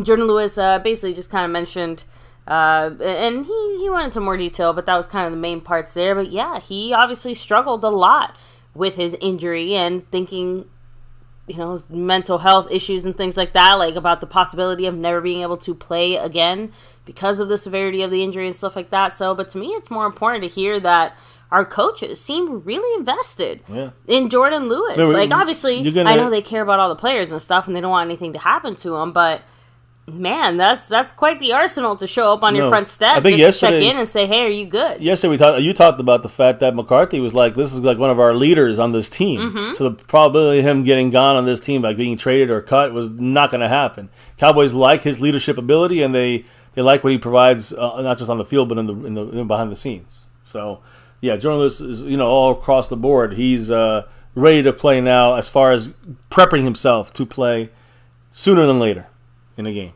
Did he say anything else? Yeah. So he also added in there, again, obviously he was a little bit down in the dumps about his injury situation, but he did say, quote, "Nah, there was never a point where I thought I wouldn't make it back. It was just about what my timeline would look like. We definitely did a great job, Britt and the trainers. We did a great job of rehabbing it and being ahead of time." Which clearly they did, considering the severity of the injury. Again, guys. Yeah. It's once in a lifetime injury. They hadn't seen that stuff before. Yeah, so he said, "I wanted to be ready for training camp, to get rocking and rolling so I could get some experience against my team. going into the game week, it's about trying to get into the fold of things now and next week. Yeah, and I think it'd be a high goal for him to get in there as playing next week. Week 1. But I do think week 2 is a possibility for sure. And hey, maybe he gets out there and gets a couple snaps week 1. I don't know, but he's ready. He can now practice with the team. He gets 2 straight weeks to do this. Good luck to Jordan Lewis going forward. And I'm looking forward to what he's going to bring to this team. On defense, in the rotation, you got 4 cornerbacks now that can lock shit down. And I'm talking about Jordan Lewis and Bland in that nickel slot cornerback spot. If anything happens, we want to make an adjustment, move a guy around, we can always move DeRon Bland to the outside. Jordan Lewis swoops right in there in the slot. And there's other ways we can bring in. Sometimes you want to bring in 4 cornerbacks. Now you can do that. You can add Jordan Lewis with DeRon Bland, of course, Trayvon and what's his name, Stephon Gilmore on the outside. So it's just become a lot deadlier now with Jordan Lewis when he's on that field in a full-time way and getting used on the field, by Dan Quinn. So looking forward to that. Now, I did want to say a couple of last things here about, and again, I know there's some people in the house. Maybe you want to do some shout-outs? Mm-hmm. So first of all, Stephen White said, yes, I didn't think that we would have JLew. Yeah. Well, again, I don't think week 1. I think a lot of us, not just that, but just in general, I think a lot of us thought that JLew was either going to hang up his cleats or, move on to other teams. So, Lost in Translation said Gilly got us covered for now. Yeah, I mean, we're good. We got 4 strong guys. Yep. Chris Dancer, much love, saying salute MCF, MCW. Much love. Really impressed with the 53 so far, especially with Bass, Asim, Hunter, and Burks making the team. We're gonna talk about the guys that made it as well here in a minute. I know we got Snug X in the house. Yep. Much love to him, the sponsor of the week, the Cash App King. Appreciate you, man. He's running the board here as well, 33 points. We all know why he's here. Yes. So, anyway, when you're looking at the cuts, these are 3 cuts now. I think you're not seeing the guys, not all the cuts here. You're seeing 7 cuts and a reserve, right? But there's 3 other guys that got cut that are vested veterans and are not subject to be claimed. As you can see up there, these guys have been waived and they're able to be claimed by any team in the next 24 hours. But, I guess not 20, I guess 20 hours. Mm-hmm. But there's 3 guys we released that are vested veterans, and I think, I guess not Matt Farniak, but 3 of these guys, I think 4 guys, Malik Jefferson as well, by the way, is a vested veteran, but the guys that are going to get moved back onto this 53-man roster, you see there's no Malik Jefferson there either because he's not eligible to waivers. He will be back on the practice squad. No one can pick up Malik Jefferson, guys. So he's back on the practice squad, that's guaranteed. Exactly. But what about these 3 guys up here? There's some movements going on, and I want to make sure I show this in this way. You got Trent Sieg, who's the long snapper. Chuma Edoga, as you can see there, offensive lineman, injured, right? He's still active on our roster. He was banged up, hasn't practiced. And you're seeing Nashawn Wright there. Let me just do that here, like this. Boom. You're seeing Nashawn Wright. You're seeing Chuma Edoga. And you're seeing, who did I say? Oh, yeah, Trent Sieg, who's not on this list, but he's not injured.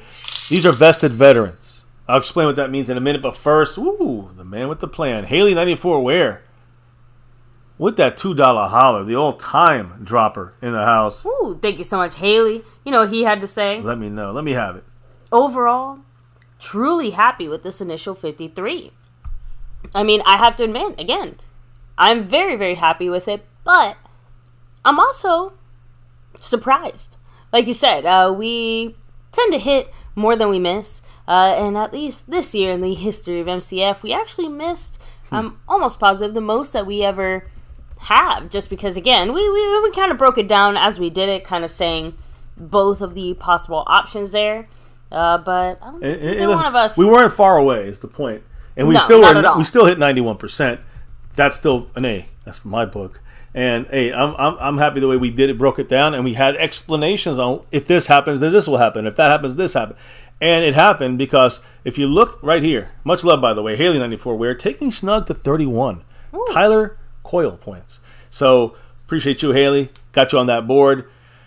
But if you look at this here, baby, those 3 guys I mentioned, Nashawn Wright was not cut. All right? Okay. Chuma Edoga was cut. He's a vested veteran. CJ Goodwin was cut. Vested veteran.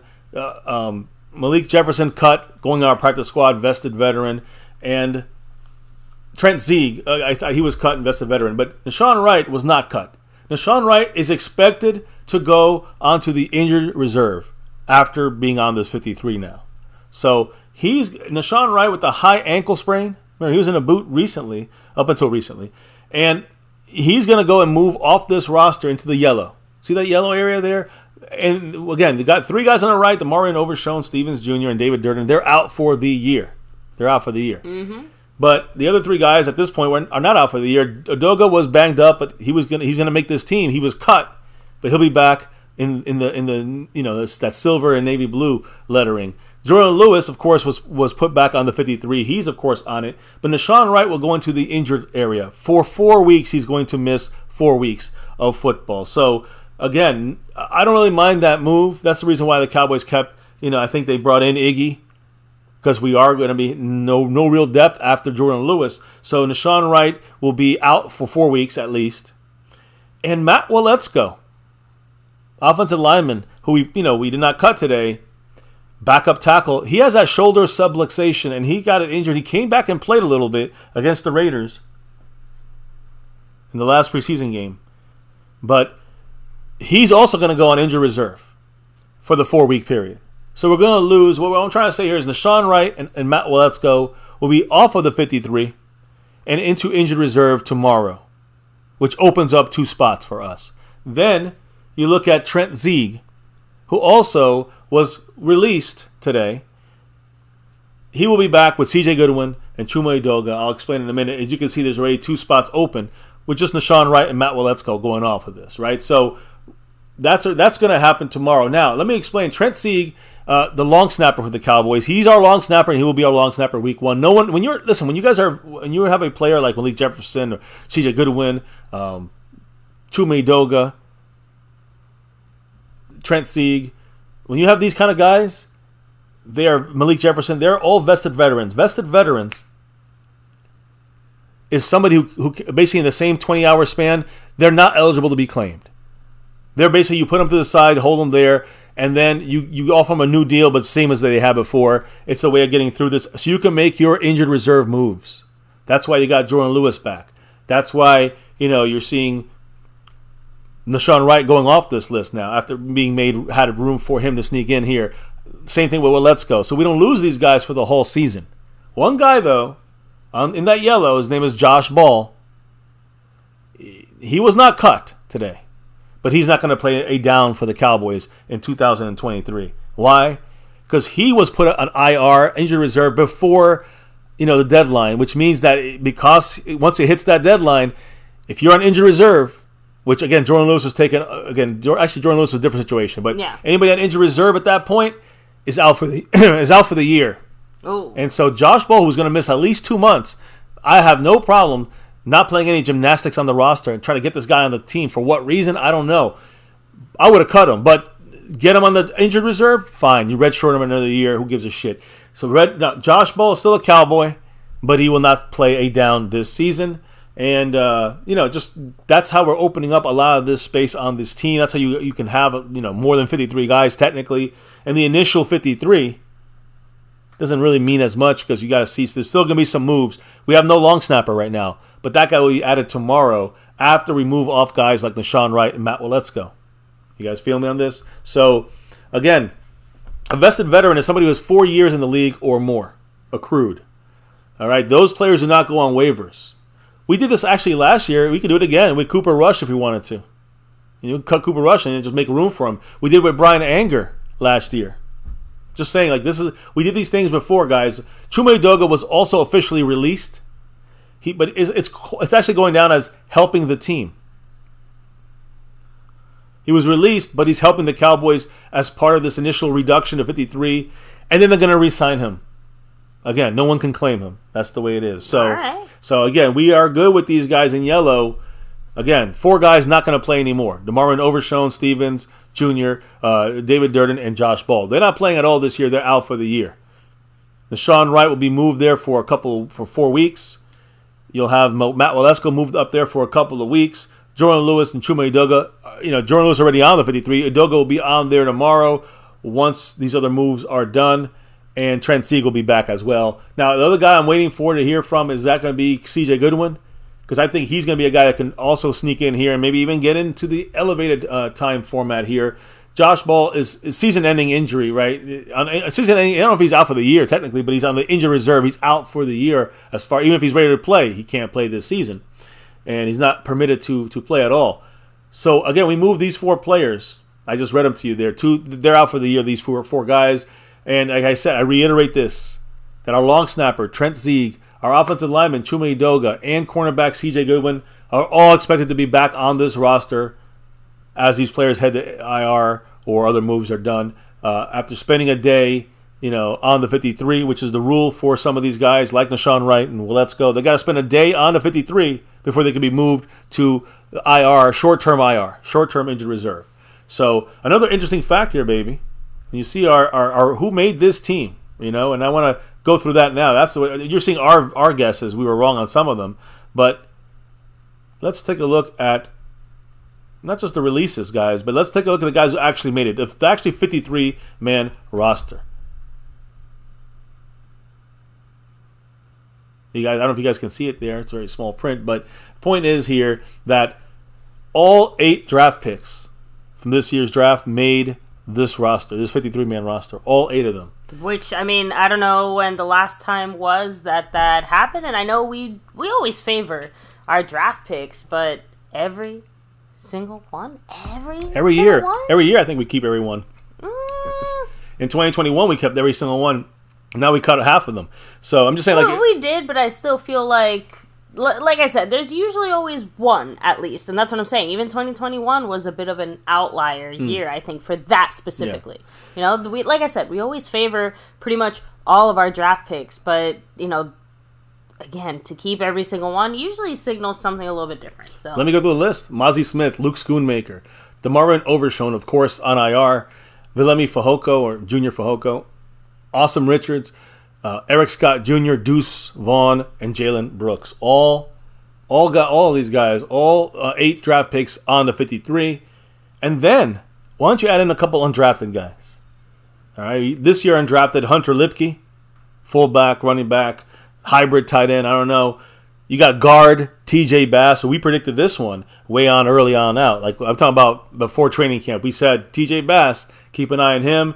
Both these guys are undrafted rookies, right? Like right out of the college. Also, kicker Brandon Aubrey. We knew he was going to make it. Made the team from again USFL, so he's not really a rookie out of college, but technically he is a rookie, the way that Turpin was a rookie last year. So Brandon Aubrey, a rookie, not part of the 2023 draft class, but a rookie nonetheless in the NFL, also made this team. I also want to throw in there that undrafted second-year player, number 30, Wanye Thomas, made the team as well. Undrafted players, guys, and we really are rocking this thing. There's a total of 10 rookies right now, 10 rookies that are looking like they're going to be able to suit up or might be able to be in the game for week 1. So, again, that's a lot of rookies that are going to be available. I'm not saying they're going to start, but a lot of rookies that are available to play. The Cowboys have 8 of them right off the bat, and again, 2 undrafted guys and a kicker that are all qualified as rookies. That's 11 players on this team that made this team on rookies. And it's also like 5 or 6 undrafted players on this team.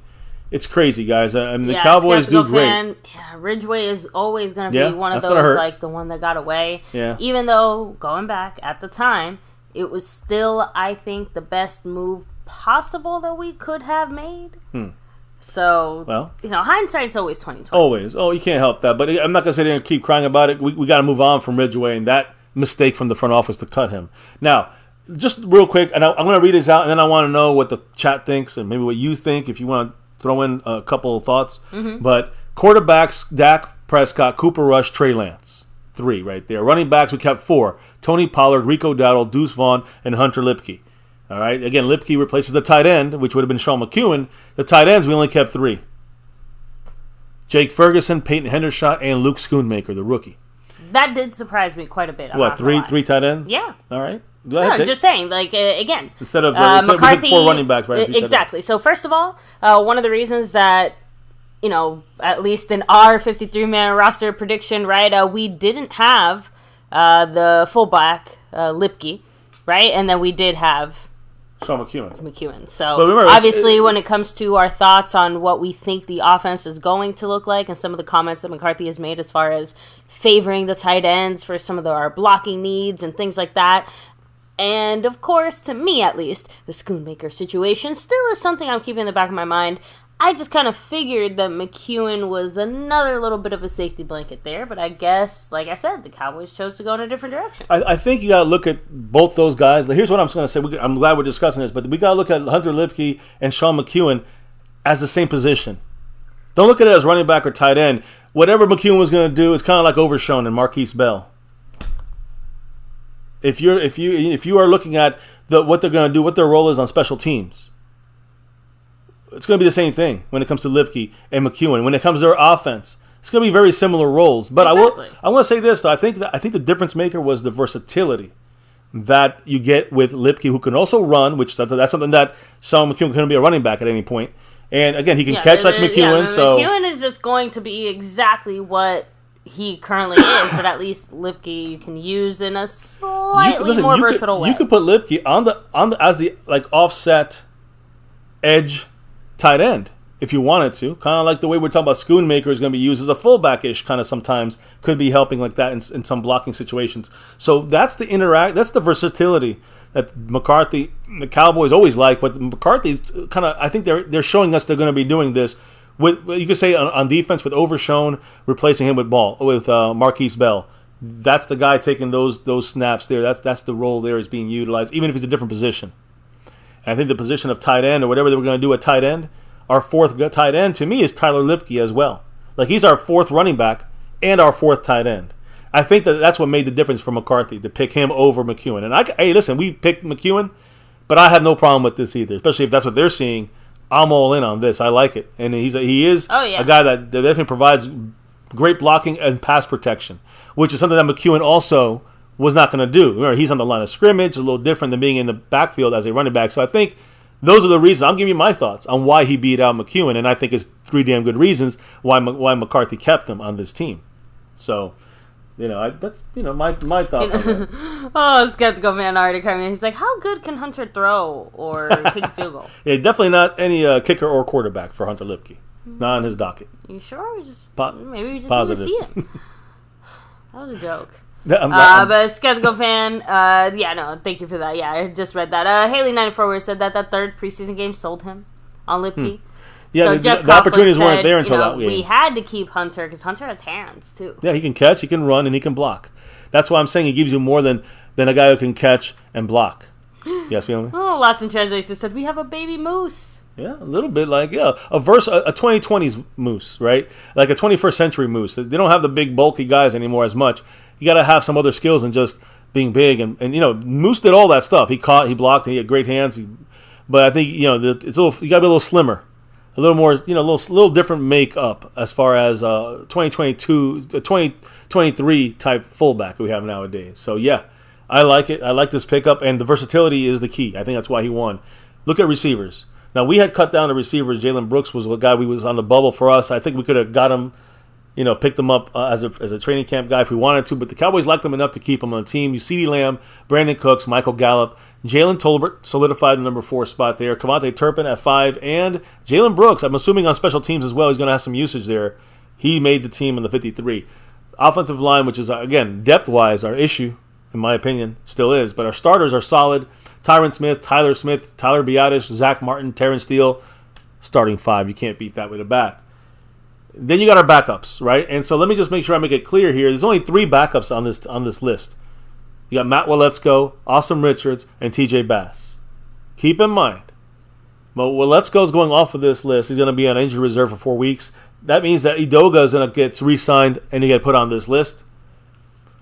And, again, remember, we're going to probably get some practice squad guys as well that are going to be that 4th backup, you can say. I don't think Farniak's coming back. Farniak, I don't know if we'll get him back on the practice squad, but we do have, a guy that Cowboys may like, and Brock Hoffman, to be like the elevated player, and he'll be our 4th offensive line. Remember, there's that 4th offensive. Isn't there an extra offensive lineman rule in the NFL this year? I believe so. Or was it the extra offensive quarterback lineman? Yes, it's quarterback and offensive lineman. QB and offensive lineman, although the offensive lineman one I think is just a carryover one for the last year or two. Yeah, so I'm just saying that rule actually will bring someone like Hoffman off the practice squad and put him in to a game day roster situations. You don't ever have to carry the backup center on your 53. You can always elevate them through this rule they have going on. So anyways, look, that's another option for the Cowboys. That's how they're running that fourth backup spot, I think. Usually we go a lot heavier on the offensive line, don't you think? Usually we go, we got only 8 people here on the offensive. I'm sorry, 8 people. That's it. I mean, usually go 9, 10 guys on the offensive line. The depth not that good this year. So we're just going to use a carryover of guys, I think, a rotation of guys from the practice squad as our backup. That's a new routine that's been going on, a new kind of system that's been going on for a little bit by some teams. And our Cowboys been one of those teams. We did that with a kicker. You can do that with different positions. You can have a rotation, and you have 3 centers in your practice squad. You can just rotate every week. Just each one goes until you exhaust all of their rotation that they can use. They're only like 3 times they could be used. So you get 9 full games. 9 weeks you're covered for a backup center. And if anything happens in between, you sign them to the 53. One of those 3 guys. So that's the offensive side. The defensive side, they listing here where they're going to be playing most of the year. Micah Parsons on the edge, DeMarcus Lawrence at the edge, Dorrance Armstrong, Sam Williams, and Dante Fowler. Easy to pick there. No Isaiah Land on this list, right? At the tackle, the interior, the nose tackle, and 3 tech. Nose tackle, you got Jonathan Hankins and Mozzie Smith. And you really don't have anybody else, but you can use guys like Neville Gallimore, Chauncey Golston, maybe Oso Odigizua in different situations on third down, as third and long, and a passing down. You can use Oso, some of these guys, as a nose tackle or that 2 tech, 3 tech type of guy. So defensive tackles, you got really, to me, we got a lot of depth here. Not really at the edge, but in the inside, we got a lot of depth with Mozzie and Hankins doing the nose tackle stuff, and the other 4 guys, 2 each basically, Osa and Gallimore, kind of being the starter and backup in that scenario there, with Fehoko and Golston kind of being, Fehoko learning and Golston kind of is a backup to Gallimore in a way, I guess you can say. However they're rated on the team, I don't know. But the point is, we got a lot of depth at defensive tackle. The Cowboys obviously were looking for something. Maybe they're looking for run stopping better this year. And these are the guys that made it out. I don't know. But either way, again, I will say this, similar to offensive line, we got 8 guys. Usually we carry 10, 11 pass rushers and interior defensive linemen, like combination. Here we only have 11. Again, I guess 11's about the right amount. We usually bring in, we have 6 inside and 5 pass rushers. That seems a lot. In the inside, usually we carry an extra pass rusher than we do an interior guy. This year, no. We're loading up inside, and we like what we got inside. So the Cowboys, Dan Quinn, I trust them. Linebackers, very limited here. Again, if there's no Micah Parsons, then who takes that spot? There's no Overshown. Who takes that spot? You got Van Der Esch, Damone Clark, Devin Harper, number 50, and Marquise Bell. Marquise Bell, again, playing safety most of his career right now in Florida A&M. And you're seeing here, him playing that quote-unquote linebacker role. So he's your backup linebacker. Keep that in mind. He's your backup safety as well. So he has that versatile ability. We talked about earlier that the freaking front office and the coaches love. So Marquise Bell, technically our 4th linebacker. But listen, when you look at handling the full-time job at linebacker, there's only 3 guys that can do that. Marquise Bell cannot be a full-time linebacker. So the Cowboys would have to make a move for like a Deion Jones or someone out there like that the Cowboys could maybe say, hey, that's why I think that's the reason why we kept Jabril Cox. It was kind of like a safety net in that linebacker spot. No, of course. And again, that's one of the reasons why you ended up seeing us make the moves that we made in regards to Jabril Cox, obviously, now. Yeah, again, I think the key in this lies with Marquise Bell. It lies with the safety position, which you got Donovan Wilson, Jaron Kearse, Malik Hooker. Those are our starting 3, no doubt, obviously. Agree. But you got someone like Wanye Thomas who can play also linebacker-ish roles. Who had a very solid camp. Obviously, yes. At safety, can play corner, can play safety, can play box hybrid linebacker. You got Israel Mukuamu who can do the same. He plays the slot as a cornerback. Also can play safety, but can be a run support kind of guy as well. He's big, 6'5". So the safety spot is deep. We got 6 true safeties on the team, 5 listed at the position. The other one would be a linebacker. But all these guys basically play linebacker. I say all of them except Malik Hooker even plays in the run support side of things. But all these guys basically can help the run and the run support if needed, and they're fantastic cover guys, hitters. I love our safety room, and it's funny to me. Safeties and linebackers, you gotta look at those almost closer than safeties and corners right now on this team, because to me safeties are like smaller linebackers, faster but smaller linebackers. They can't stop the run, but they can cover better. They can hit, so they can give you some run support. They're not run stoppers, but they are run support. So to me, safeties are like smaller linebackers on this particular team, and to be able to get guys like Jaron Kearse, Donovan Wilson, Wanye Thomas, Marquise Bell, that they definitely can play that hybrid linebacker role, and even guys like Malik Hooker, who could play free safety, strong safety, or that hybrid role there, or corner sometimes in a slot, of course. Same thing with Israel Mukuamu, can do all of that as well. So the versatility in the safety spot, along with the way we're using these guys, it's almost like it's the same position. For the safety as a linebacker. It feels like that from the safety's perspective to the linebackers. Linebackers, they got to do linebacker. They can't worry about safety, role. But the safety's kind of got two roles in this thing, safety and that hybrid linebacker role. Is now even more so to help out the lost snaps of DeMarvion Overshown, which, again, that's why you're seeing Marquise Bell kind of loaded in to where Overshown would have been. The final spot, of course, cornerbacks. Well, the final spot of the defense. On the cornerbacks, you got Trayvon Diggs, Stephon Gilmore, and Deron Bland. Those are our starters week one. Jordan Lewis now on the 53, so he's good to go, hopefully sooner than later. And then you got the new guy here, Eric Iggy. I'm not going to say his name, but again, from Miami. He is now our fifth cornerback, just stepping right in like that, I guess. When you got, of course, Eric Scott Jr. is the rookie, so obviously he'll take some more time. And then you got another guy here, a seventh guy, which we went really deep here, right? But Nashawn Wright, he's getting moved off of this list tomorrow along with Let's Go. Well, Let's Go's getting replaced by Chuma Edoga. You're getting Nashawn Wright getting replaced by somebody, let's say CJ Goodwin. And then Trent Sieg will be added to this list. I'm sure there's another cut is going to happen tomorrow. We'll cut someone or whatever and get Trent Sieg, our long snapper, back on this team as well. So, again, you've seen the specialists. We don't have a long snapper. We do have Brandon Aubrey and Brian Anger on the team, but no long snapper. He'll be back on the team tomorrow, either on the practice squad or on the 53-man roster. And so will Chuma Edoga and CJ Goodwin, replacing those guys I just mentioned. So I would like now to go over a couple of things. I know we're almost at the end of tonight's stream, so we really got a lot of information to you guys. I hope you guys were following, hitting that like and subscribing, notification bell.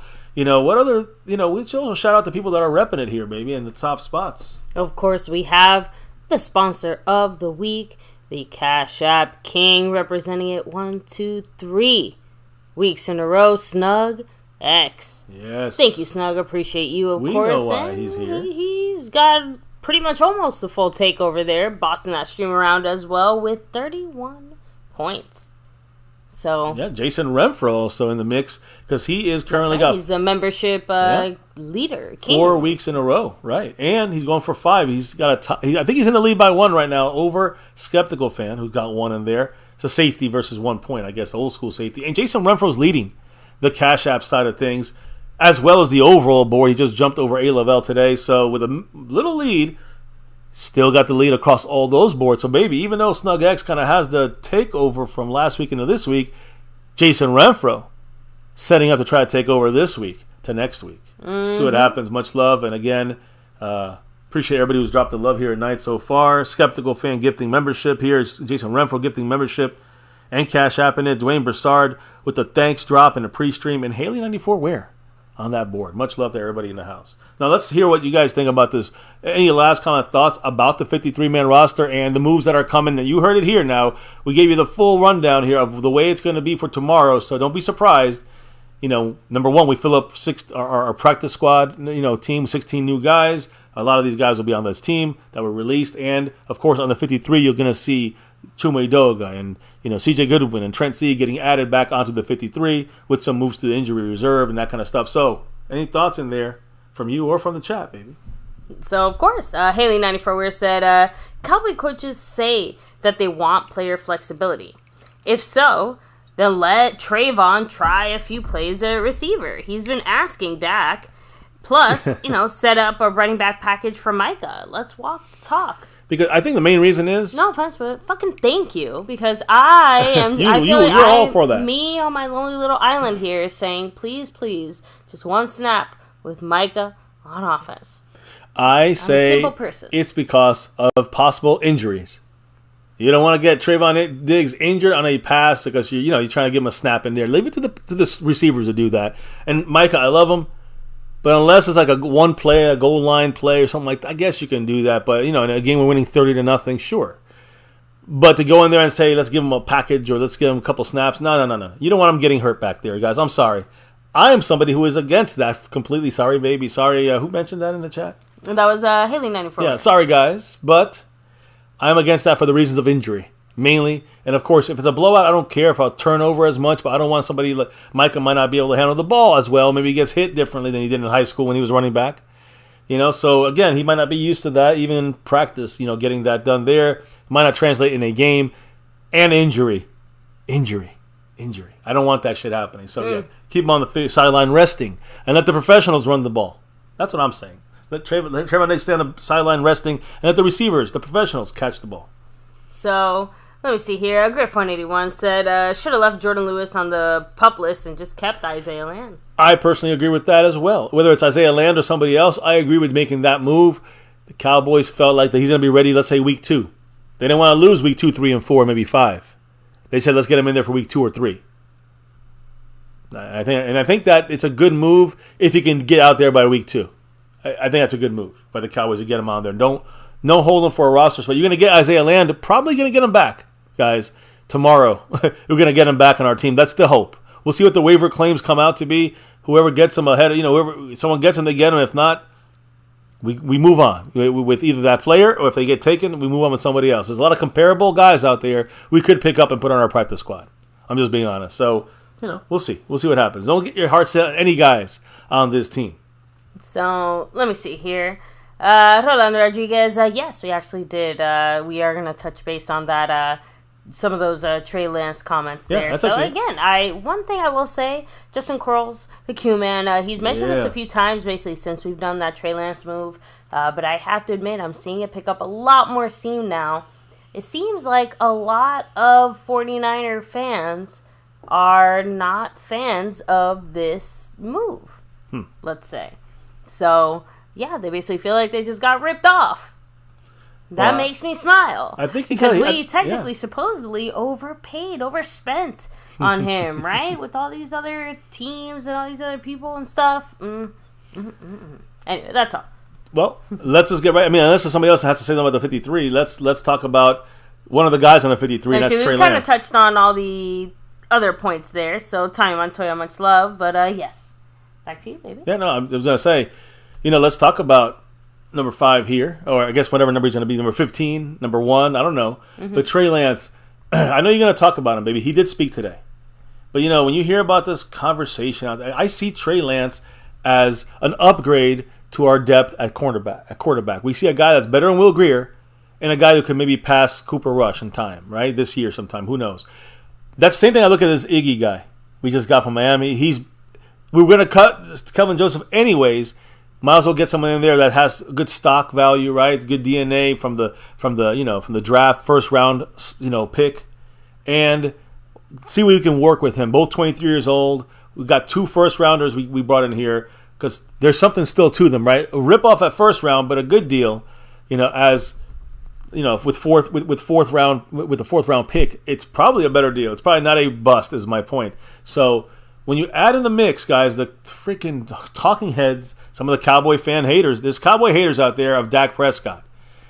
And some haters, of course, just in the media. Stephen A. Smith said, quote, when it came to Jerry Jones's recent comments on drafting, trying to draft a quarterback and then bringing in Trey Lance instead of drafting a guy, Stephen A. Smith said, quote, this is it for Dak Prescott. This could very well be his last year in Dallas, end quote. Now, first thing, he's an idiot. For one more year, he's not going to. First of all, Trey Lance is not going to push him out of here. I mean, this is Stephen A. Smith's comments referring to Jerry Jones bringing in a young quarterback like Trey Lance.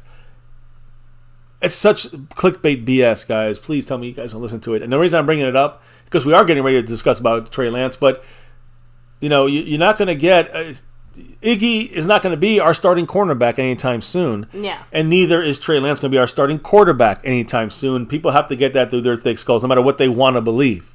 You got to remember, This is the facts. Dak is a much better quarterback than Trey Lance. But I'm going to say this, though. Because I'm fair. I'm a fair man here. When you compare him to Dak Prescott in skills and that kind of the agility stuff here, listen to this. Trey Lance will remind you of a younger Dak Prescott. He's going to remind you of a younger Dak Prescott. And again, I'm assuming that one of the reasons that the Cowboys originally liked him is because he probably does have a lot of those same kind of core measurables. Not as much as like one-on-one on Dak, but just, again, fits our scheme, fits what we want to do. And it makes sense that he takes after Dak a little bit in that sense. Do you know but he has some differences in Dak, which are actually better than Dak initially, right? He's more mobile than Dak was. I mean, I'm talking about trying to compare him to their second and third years. More mobile than Dak, all right? He has more velocity on the throws. I know people are going to love that. So the velocity is much better when it comes to Trey Lance. And he's also something that Dak is doing now, but he didn't do it in the beginning too much, eager to attack downfield. Like downfield attack. Dak, does it now. But he didn't do this in the first years. Trey Lance already does this naturally, is my point. He attacks down the field, not really outside passes as much, a dunk, dink and dunk kind of stuff. He attacks down the field. So he has that instinctively, right? But that does not, just because he's like that, in those ways at that Dak's portion of his career and all that stuff, does not mean that, forget about comparing him to Dak, doesn't mean he's going to be able to, it's not going to translate into enough completed passes at this level right now where Trey Lance is at. He has to process the defensive structure. And guys, let me tell you, that's more important than everything I just said that he's better than Dak at. That's the biggest issue with him. The Cowboys know that he has a huge arm. All right, he can launch that ball. He has good velocity with the ball. He's fast. He can run. He's a good mobile quarterback. But if you want a guy who really can have Dak Prescott's skill set, a little better on those side of things, I think he might be rated as maybe having better skill set when it comes to those things, wheels, a huge arm. The only thing he doesn't have that's better than Dak, and that is processing. Sorry, guys, but Dak Prescott processes things a million times better than Trey Lance could ever. Now, naturally, and athletically, he is better than Dak Prescott on those things. But as a quarterback and processing things, he is a far, far weaker quarterback than Dak Prescott, and he's a long ways. Right now, he's weaker than Cooper Rush. And again, guys, I don't mean to put him down. I'm just telling you, I'm trying to give you guys a good idea where we're starting at with this guy. All right? He has a lot of talent. Still a very long way to go. Listen, here's the thing that's going to kill you guys when I talk. I know you're going to hate me for saying this, but Trey Lance is still guessing on coverages. He's not reading the field properly yet. Guys, this is as late as the last preseason game he was with the Niners. All right? He's not seeing the field well. He's not understanding the coverages. He's guessing on what teams are doing and making mistakes. He doesn't process the defense as well. He's guessing on what the defense is running. He's used to seeing a lot of man-to-man coverage, which is kind of like Tim Tebow had, right? You'll see this with a quarterback that can run and throw, a dual threat type quarterback. And when they see zones, like when Trey Lance sees a zone coverage, he doesn't really know how to read it too well. He doesn't know how to process it. He cannot go into a game and doing that for us, this year. That's where he's at right now this year. So, again, that's what we're seeing right now in real time. What's going to be the future, let's say in 2 years, under McCarthy, Dak Prescott? Under 2 years under Mike McCarthy for Trey Lance. What is he going to look like in 2 years? Hopefully a million times better. All right? Because he's got the potential. But he's got the reading down. He's got to get the understanding down. That could be something that never comes to him. And that would be your true bust at quarterback, especially first round. We give up a fourth rounder, though. Keep that in mind. So, baby, this man spoke today to the media. And he said some interesting stuff there. So what did he have to say, baby, when it came to, the trade, Dak taking, helping him out, the future with him here, his thoughts here as being our third string quarterback right now behind Cooper Rush and Dak Prescott, maybe hopefully sooner or later being our backup behind Dak. And that's what we're going to see from him in the short term and the projected long term. But let's see, maybe he could be a solid backup. What is he saying about this situation for him? So, first of all, even, like, before any Cowboy stuff or anything that happened, he actually usually trains in Fort Worth, like, during the off-season and things like that. So, he feels like it was a little bit meant to be as far as ending up with the Cowboys. But he did say, that it helps for sure as far as being a little bit familiar, at least, with some Dallas stuff, right? He said, I got a little intro to the Heat this summer. It wasn't anything like I expected. Yeah, that's hard to prepare for that Heat until you're in it, right? So, as far as Dak Prescott, though, Trey Lance only had positive things to say, saying, quote, he welcomed me with open arms. It means a lot to me. This business is crazy, but for me, I'm not looking forward at all. I'm just trying to take it one day at a time. This guy has also played at a very high level for a long time also, so obviously just tons of respect for him, as I think he deserves and gets more from across the league. And I'm just trying to learn everything I possibly can from him. Remember, guys, there's also that trade possibility, right? Lost in translation. Right, so, by the way, obviously when he realized with the 49ers that things were going to go the way they did, he just said, he respectfully asked for a trade, and he tried not to get his hopes up, but he said that when he heard it was the Cowboys that he started getting, excited? Genuinely excited, yes. He said, I really tried not to expect anything, one way or the other, but I can say when I heard it was the Cowboys, I had a big smile on my face. I'm very excited to be here. I believe that everything happens for a reason. I believe I'm here for a reason, and regardless of what it is, I'm here to try to find a way to help the team. Well, we'll see how maybe he'll be, again, I threw this out yesterday, maybe he'll have some gadget plays. A guy who's versatile and mobile and can throw the ball, that's a triple weapon right there. So we'll see. Maybe the Cowboys use him in some trick plays once in a while this year. We'll see. He has a strong arm. So that was all that he had to say as far as, obviously, his onboarding onto the Dallas Cowboys. So welcome, Trey Lance. Yeah, Trey Lance in the house. Hopefully your welcome was nice and warm. Now, again, after these cuts happened, I know Wanye Thomas made the team. So I know he spoke, and so did Mike McCarthy. We'll end it with Mike McCarthy, but let's go with Wanye Thomas next. Because, yes, number 30 is now officially a 53 roster player. Not just a practice squad like last year, undrafted last year, practice squad last year. Now he is going to be in the rotation here. Might have to help out at that linebacker role. He's a safety, but, man, he can play all over the place. Had a fantastic training camp and fantastic preseason games. What do you have to say, baby? I know this was right before he was put on the team, but for the 53, but some major things he had to overcome to get here. So what happened? So, Yeah, I'm listening. Wanye Thomas, right? Yeah. So, first of all, he has gone through some pretty serious personal stuff, right? He basically did, you kind of touched on this, but he had an unfortunate house fire. He did lose his dad in that, and he did say that after that's when life started getting really hard for him. He said, quote, I knew and my family knew eventually that the dark days would be over. I have a chance to break a generational curse. So that's big. Speaking of curse, Curse kind of chimed in and said this about him. Oh, J-Ron Curse. Yeah, so J-Ron, I know, that's why I said breaking the curse. That's not just me saying. I'm playing off that, but he did say about Wanye Thomas just that he's a baller. He can play some football. I don't know how the 53-man cuts come and go, but he definitely deserves a spot for his performance, and I think he has a real shot. So, obviously, the reason I wanted to bring that up specifically, too, is just Curse obviously seemed to speak that into existence in a lot of ways, but honestly, he was just speaking truth, right? Wanye did have a very good camp and did contribute a lot. What a jump from last year to this year. Honestly, we love to see it. Thomas added in there. I sit there thinking about it all the time. It makes me emotional a lot of the times because I sit back and look at my siblings, and as they're older now too, no kid should have to go through that.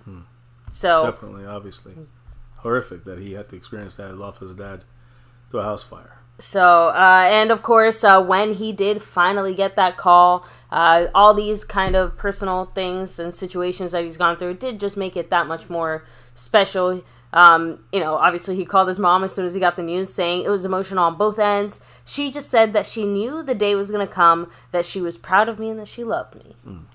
A real success story there from Juanyeh Thomas. And I'm really happy to see him come out of nowhere and just really steal that spot. I mean, it was a great job. He did it. He just took that open spot and, loaded up at safety. He's doing what Dan Quinn loves, versatile guy. This is why he made this team, and he earned it, deserved it, and I can't wait to see how he's going to be used in our defense by Dan Quinn. Mm-hmm. Can't wait. Great thing there. Again, he plays special teams. Got everything you need in a player, and he got, was here last year with us. So that whole combination of things is a fantastic kind of win for him. When you see these guys beating out some of our longer tenured guys that were drafted higher or, acquired more value-wise, man, it's crazy that you're seeing these lesser kind of drafted or undrafted guys beat out the bigger guys. And that means that's a real competition going on. Real competition there. It's finally got some real competition in camp, it feels like, at almost every position. Agreed. So now Mike McCarthy, yes, as you said, he also spoke. I did kind of want to leave Trey Lance for last. Oh, I'm sorry. Yeah, or did you want to go the other way? No, we did Trey Lance already. So. Okay. Yeah, you don't remember? Maybe you literally just read everything Trey Lance said. Okay. No, I read everything that Juanyeh Thomas said, I read. Okay. Ask the chat.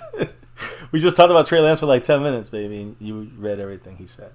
Anyways, Mike McCarthy spoke, and he had some things to say today about this final roster cut, I guess you could say, the 53 that didn't make it and the ones that didn't make it. So there's one player in particular that McCarthy would like to see make a bit of a return here at some point or another. Who's that? Which was Will Greer, saying that he wants that door to remain open and that there's a welcome mat in front of that open door, saying, quote, "I hope so," as far as being able to carry him on the practice squad.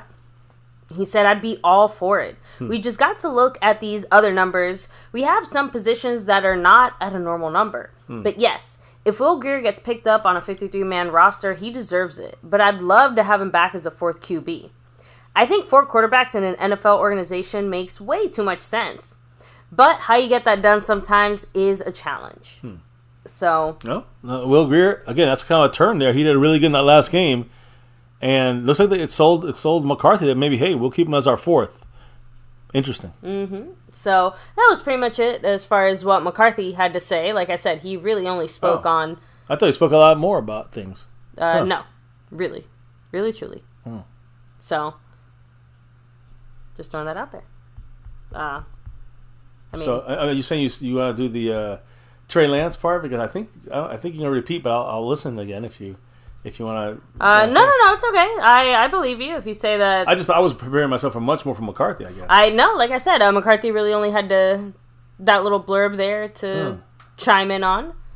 So you can feel free to. I'm saying hit up the chat real quick and get some comments on everything that we're talking about here. So Thomas Garrett said he can buy his mama a new house now, I hope, in Dallas. Very true. Yes, Very I mean, true. It's hard. Obviously, like you shouldn't really let some of the personal situations the players go through and things like that maybe color or affect some of your thoughts and mindsets there. But you do have to admit that Juanyeh Thomas and that kind of story, it does pull at your heartstrings. And when you have a player that performs like that in the preseason and does all that, I mean, like I said, even more well-deserved. So it works on all levels, right? So Lost in Translation said this offense is going to be crafty.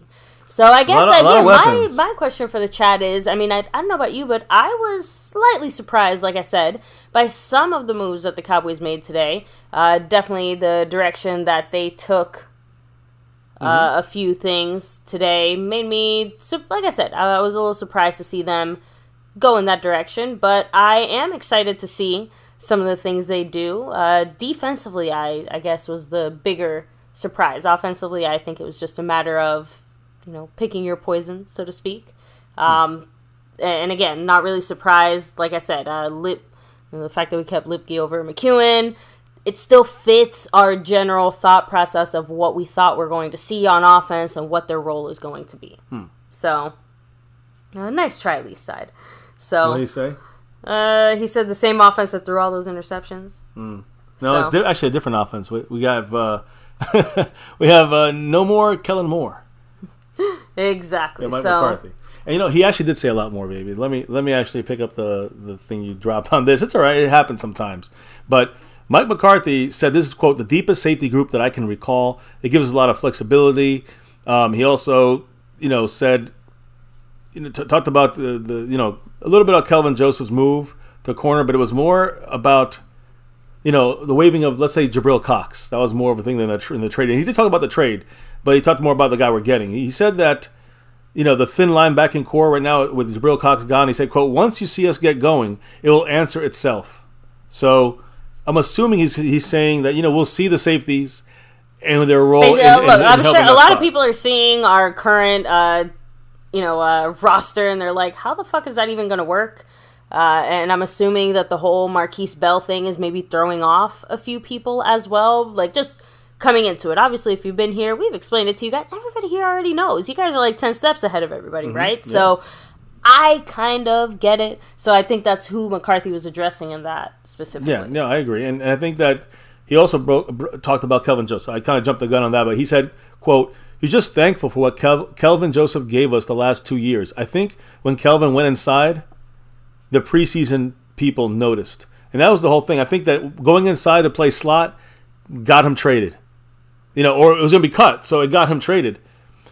And that way he also, made comments about, the guy we picked up. I'll mention it in a minute here. He also spoke about Will Greer. I think you said he'd like to have him back as a fourth. You did mention that. He said this about Trey Lance, quote, he arrived yesterday, this was actually a repeat, so I'm sorry about that. But he did say that, obviously yesterday he said that he arrived, did the physical, was there all day yesterday, of course spoke today. But let me see here. There was a couple other things here. Yeah, Jordan Lewis. It's interesting. I'm bringing this back from a little bit ago, but he did. I'm reminding you guys that he did say did a great job in the workouts. So we kind of figured that's what we were talking about, the bubble of him coming off the 53, and we see that obviously the Cowboys decided to go that route, even though we were hoping that not hoping he would be on the PUP, but I don't know, rest him a little bit more. Take a little more care of him. But hey, that's what happens sometimes when you are juggling the roster. You want to get those 4 cornerbacks in by week 2, those top 4 cornerbacks. That's the goal, I think, for the Cowboys. Now, what about TJ Bass, who I think is another guy we kind of talked about possibly making the 53 because of the lack of depth. He made it, and he earned it. And here's what McCarthy said, quote, he just keeps getting better. You see his lower leg strength and his ability to stick and stay inside of people. I love his mindset. He plays the right way. Definitely earned his spot. TJ Bass, guys, again, I'm not going to toot my own horn here, but again, he's a guy, and I wasn't the only guy, that really said this guy has a chance to make this team not as a starter, but as that backup guard, which is what he's going to be for us right now. He's our backup guard. I guess I could feel more excited about it if the rest of our depth didn't look so ugly. But it was more about him. Nothing against him personally. Well, here's a good thing about Austin Richards. And, the depth that got stuck. Again, only 3 guys made it, technically. Chuma Odoga injured-wise. But Let's Go is getting pushed off. The thing that's important to note here is that these guys were playing against starters for 3 weeks. 3 weeks of starters for these guys. And they got some of these guys, the 3 guys I think that were signed, got better every week. Austin Richards, TJ Bass, the main 2 of that group. I think they really showed improvement, and they were going to, why they got better so fast? Not just because they were playing against starters against the other teams. They were playing against this defense every day in practice. And that really helped the young guys like Austin Richards, 5th round pick, the young guy like undrafted TJ Bass. And it showed in games. That's what I love about this. And I also love the fact that the man, Jason Renfro, appears once again, takes NugX under 30 points at 29 points. That's CJ Goodwin, in case you're wondering. Much love to Jason Renfro with that $2 holler, and he does extend his lead just a couple of more right there. Now Jordan Lewis dropped. Now he's officially back. We can say that again. JLew $2 holler. Yeah. What did he say? Go Cowboys. Oh, hell yeah. I think he said that. Always go Cowboys. So, listen, Mike McCarthy, this new guy we got, Iggy, Mike McCarthy loves his vertical speed. He's a former track athlete, this guy, not McCarthy. Iggy's a former track athlete, and interesting to see what he said about him. Listen to this quote from McCarthy. Quote, I liked him coming out of college. I do recall his kickoff return ability as well. He has vertical speed. He's more of an outside cornerback than an inside cornerback, and that was part of the interest. Part of the reason why we had interest. You see him lining up against top receivers every week, and I was impressed with this video. And I think he's a really good addition for us. So Iggy, again, the qualities they saw, I'm assuming, it was mainly, Dan Quinn. The things they saw with him, going up against top receivers, the way he played, seemed like a guy they can work with. First round talent. Again, think about this, guys. We're giving up a guy we're going to cut to pick up a first round talent. Maybe he's a third round talent, but still, we're getting him for nothing, for free, basically.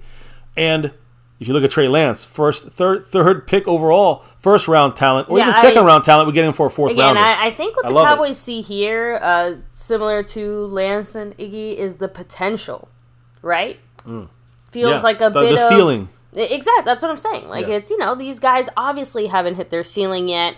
You obviously don't necessarily know where it's at either. And yes, obviously you can lower some of your expectations as far as where people initially thought it was going to be, but that still does not mean that they don't have more to contribute or more to give. More to show.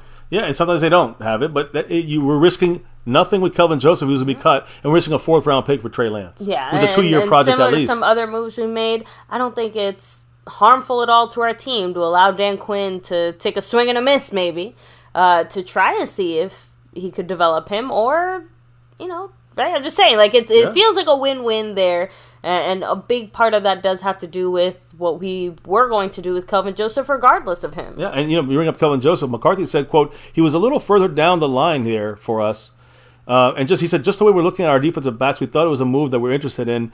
I think Kelvin went inside in the preseason, and that's what sold the trade. So again, it created interest with his inside play, and the Cowboys had enough inside players already.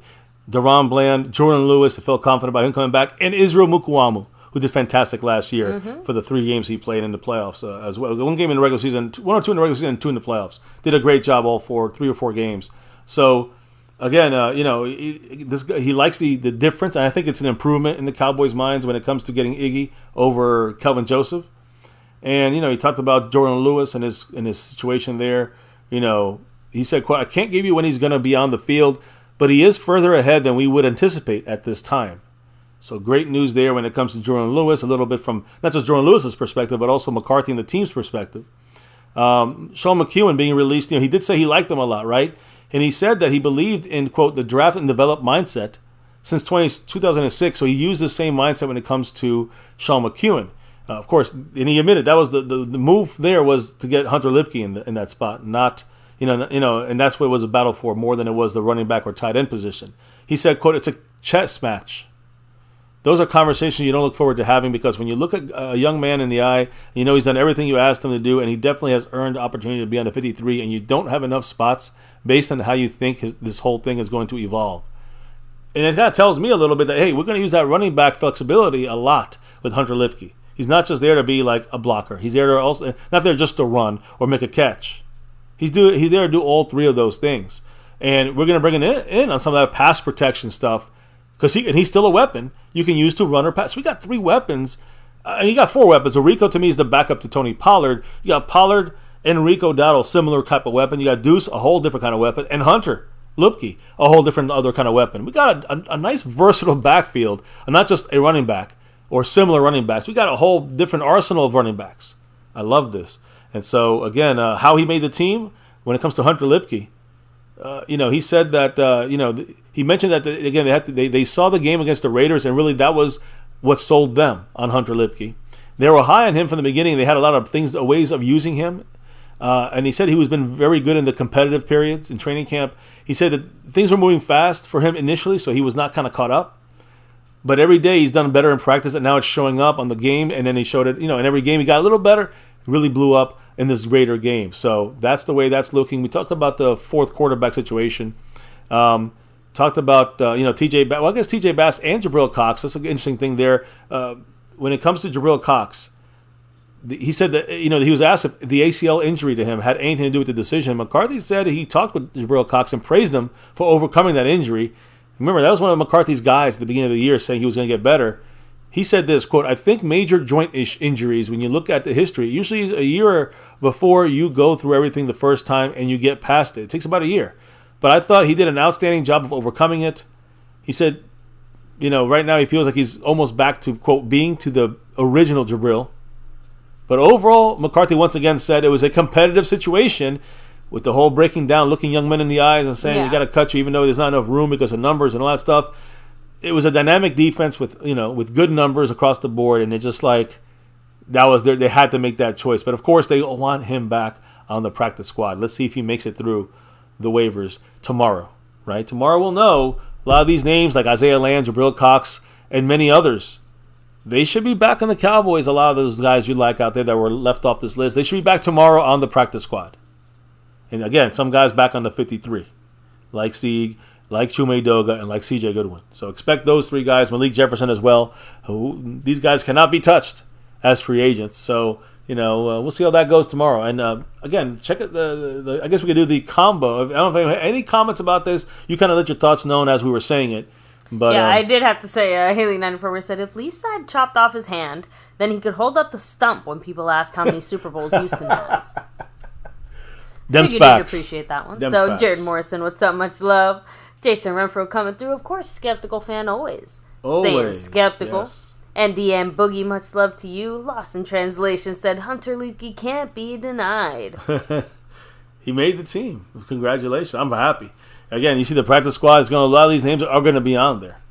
Yeah, Bastek Aguilar 04, much love to you as well.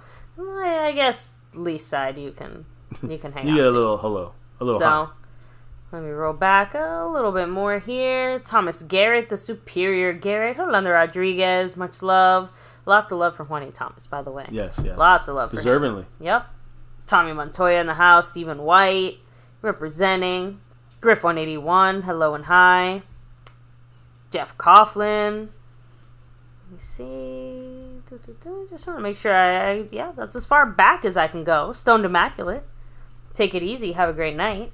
So, but yeah, I think that's almost everybody here. So, guys, before we, do the final goodbyes here, we have to make sure to give our final shout-outs to the people helping to bring MCF to you on the daily and the nightly. Thank you very much to Snug X representing it 1, 2, 3 weeks in a row as the sponsor of the week and the Cash App King. Also bossing that stream around with 29 points. On the board. Domination from Snug X. You got domination from the other side of things too. Jason Renfro, currently 4 weeks in a row as the membership gifter. He's also leading right now 2-1 over Skeptical Fan for that gifting fifth week in a row. And as you can see right there over Snug X and my head, you got Jason Renfro in first place on the overall board as he jumped over A. Lavelle today. So much love to Mr. Jason Renfro, who, by the way, is also the current leader in the Cash App. So that's right. There's a takeover, there's a battle between Snug X and Jason Renfro. Who will win? We shall see. Jason said Houston's so bad they make the doo-doo Browns look good. That's facts as well. So, Q Ball, have a great night as well. So, all of you guys, huge shout out to you all. But, baby. Well, I got to do some shout outs because I got the people that dropped the love and gifted memberships. Thanks button, Cash App. Much love to Skeptical Fan, Jason Renfro, Dwayne Broussard, and Haley94 Ware. Appreciate you guys on our extra long stream tonight as we knew it. Now, we're going to try to get you guys a stream tomorrow. I don't know how good it's going to be or not. It might have to be earlier. I don't know because we do have a hurricane crossing over us tonight. So hopefully we get I hear the rain. We didn't lose power while we were live, so I count that as a win. And today. I hear it getting worse now, like the last maybe 40 minutes. So, it should be all right, guys. We're at the edge of it. But the good thing is we should have all our electricity and ready to go tomorrow here at MCF to kind of do a shorter stream more on the practice squad signings. And I'm sure there'll be other people that speak and other discussions we will have right here at My Cowboys Family. So on that note, my love, why do we do this each and every night here at My Cowboys Family? It's that navy blue, that silver too, and that star over everything. Win, lose, or draw, good, bad, or ugly here. We want 6, and we got that. We always rep that star over everything. Never forget here, My Cowboys Family, 6 years and beyond on YouTube. As always, say it loud and say it proud. Go Cowboys! Let's get that 6 and beyond. Thank you all for dropping the knowledge in the chat all night long. Appreciate the drops of love from above trickling through. And again, baby, as we clock out and drop out for the night, let's get ready to relock and reload for the practice squad tomorrow. And those few moves, I still think you can see a trade. The Cowboys might pick someone up, right? It could be a trade, some pick. You never know. A lot of good players out there. Let's see what happens. I'm sure there'll be some movement on our roster for the rest of this week. So stay tuned as we prepare for 2023 Week 1 against the Giants. Yeah, we also on that road to 6. That's the goal. That's always the number one goal. Thank you for joining us once again. And baby, before we can officially drop out of here for the night, what do we got to do? We got to drop the beat. Oh, yeah. Beat's been dropped. It's a wrap here in My Cowboys Family. Much love to everybody that joined us for another one here, nightly, as we do. Thank you guys for the love for the hurricane. We will be staying safe. Should be okay. We'll be back tomorrow with another one, breaking it all down once again.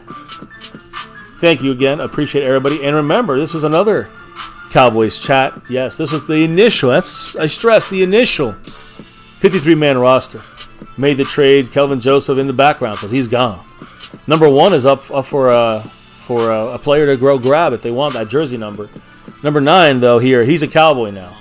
Yeah, so we got Iggy in the house. He's a cornerback replacing Kelvin Joseph. We got Jordan Lewis back on the 53, ready to practice. Oh, yeah, he's ready to come back. And we got maybe the best cornerback, 4 cornerbacks, in the league, top cornerbacks on the team. So that's fantastic. Lipke making it through. Trey Lance talking. We got Wanye Thomas. We got Jalen Brooks and so many others that were picked up today. Woo, I love it. Let us know what you think in the comments below right here at MCF, where it's always about that navy, blue, silver, and star over everything. And never, ever forget the number one thing here, My Cowboys Family. Much love to everyone. We'll see you back here tomorrow for a clearer picture of our roster and that practice squad wrap up. Have a good night, guys. Stay safe. Peace out. Much love to all. And never, ever forget, go Cowboys!